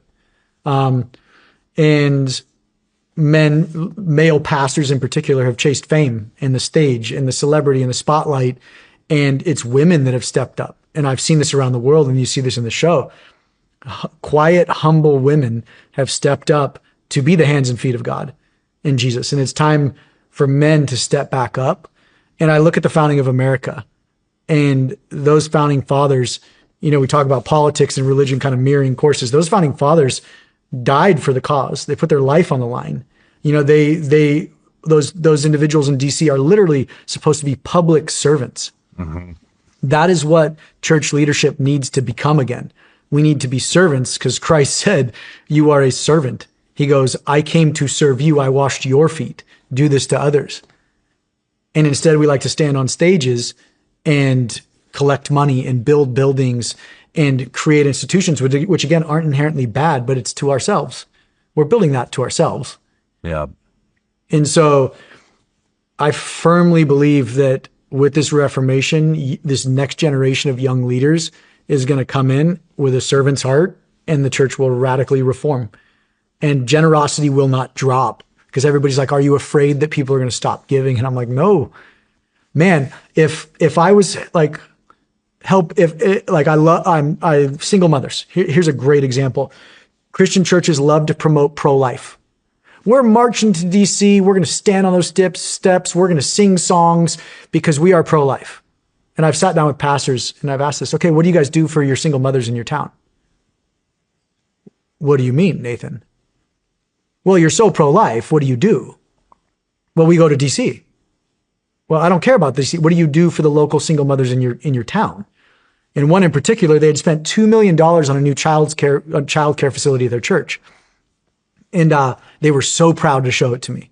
And I'm like, this is awesome. It's like Disneyland, basically. And I said, okay, well, you use this every Sunday, right? And they're like, yeah. I'm like, why don't you open it for single mothers in your neighborhood that are struggling? They can't pay for a nanny or a babysitter, but they need to get to work. Why don't you say, hey, one of our programs is going to be single mothers if you're so pro-life? And their response was literally, well, it would ruin the facility. And I'm like, that is the point of the facility. But you want it squeaky clean. And there's an organization that's very close to Trump, a nonprofit called Samaritan's Purse, which we expose in the show, or we explore in the show. Billy Graham's son, Franklin Graham, runs it now. And man, they do good work with refugees in Europe. But again, you put $1 in the top of the Samaritan's Purse machine and a penny falls out the bottom. And I love it whenever I don't love it. It breaks my heart. Whenever I see all their natural disaster programs, every truck that pulls out of their spot is so perfect. It doesn't have a single scratch. When you see them drop in medical aid that's never been used before. And I'm like, what? Like, you're stockpiling resources. And in the last 3 years, they've doubled their net assets. And I'm like, yeah, you do some good work, but you're just building a kingdom, just like the LDS churches, and saying, man, look at the good work we're doing, as you have 2 billion sitting. It's like God never told us to store up on earth. He actually said, get rid of it. Let me have faith in me. The daily bread has been lost from the institution. And I was going to bring up a hunting analogy. God wants the fat, right, of the animal on the altars in the Old Testament. And he said it's a sweet smelling aroma. And as a hunter, when you break down an animal and you look at the fat stores, this animal took a full 6 months to put this on. And it's going to burn up over winter. And that animal hopes to survive that winter to put it on again, right? So is there a correlation between God demanding the fat of the animal and God saying, hey, Sean, I need you to put your faith in me. I've got you for tomorrow. Give me your fat. Give it away. And I've got you. And if you're doing the right thing, I've always got you. And then you look at the religious institutions and they are fat as hell. LDS is 300 billion, going to hit $1 trillion. Samaritan's Purse just hit 2 billion. Kenneth Copeland, 750 million. Daystar, 750 million cash they've made off of buying out struggling individuals with life insurance policies, all in the name of Jesus. Man. How do you think we'll get to transparency? By people demanding or laws? People demanding. So that's where the show has to be seen, because it at least educates. And our goal is to educate. And I firmly believe Christians, once they know the problem and they can articulate it, they will take it into their own hands. Do you think you'll do another docuseries once churches start opening up their books, becoming transparent? Do you think you'll do a series on here's some good ones? The shows good ones. It So that's does. what cool. We show episode 3 is called Saints and Sinners. We show the good ones and the bad ones. Yeah, we show an awesome homeless program in Rockford, Illinois, called the the Rockford Rescue Mission. We show awesome operations overseas. Like, we show the good ones, and that was the goal. I bring no judgment. I do say Kenneth committed fraud because that is fraud, but I don't say this guy did it maliciously. I give him he probably had good intentions. But my goal in the show is to put up Kenneth Copeland alongside his sister Rosemary, who dedicated her life to child fighters in Uganda, who were taken off the streets and from homes by Joseph Kony. Like, I got to sit with her, and ironically, and then that's the goal, is just to put them side by side, and you make the decision who's more Christ-like, and that's what I wanted to show. So at the end of the show, at the end of the series, you almost feel sick to your stomach because you're like, I should be like Sister Rosemary and Pastor Wilfred and all these amazing individuals that, if I'm a Christ follower, these individuals pick up their cross, and again, it's dangerous and you risk it, and you can't have fat, but the church, the institution, those buildings are fat now. We've become fat. And so we need to offer that fat up and say, okay, God, you asked for faith. And Christ asked for faith too. Just pick it up and pick up your cross and follow me, Sean. Get it where it needs to go. Yep.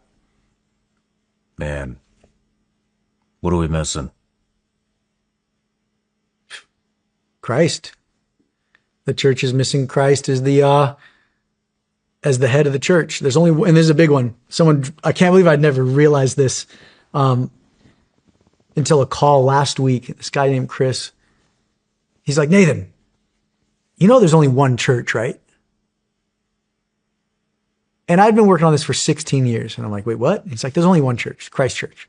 It's the body of Christ. It's the people. There's no other church. So when you say, I'm going to go to Ridgeline Church, that's not a church. That's a brand. When I say, I'm going to go to Fellowship, that's a brand. It's not a church. There's only one church. And we've built all these brands and businesses on top of that church.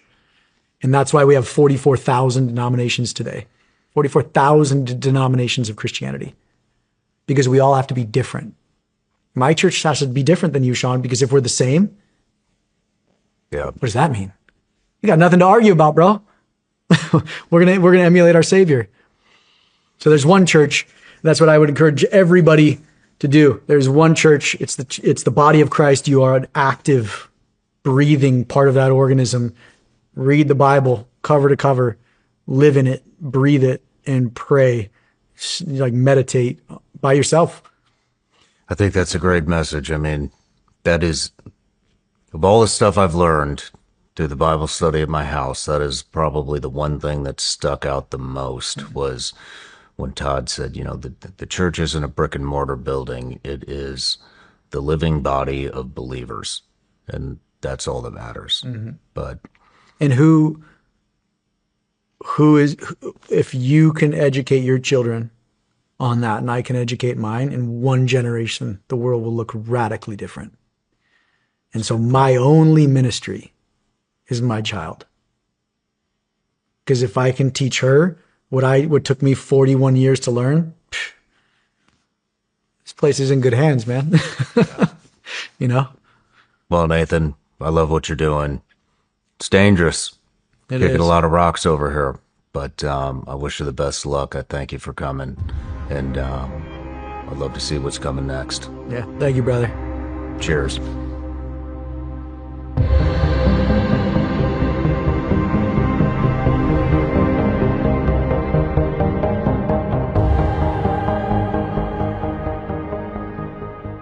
No matter where you're watching Sean Ryan Show from, if you get anything out of this, please like, comment, subscribe, and most importantly, share this everywhere you possibly can. And if you're feeling extra generous, please leave us a review on Apple and Spotify podcasts.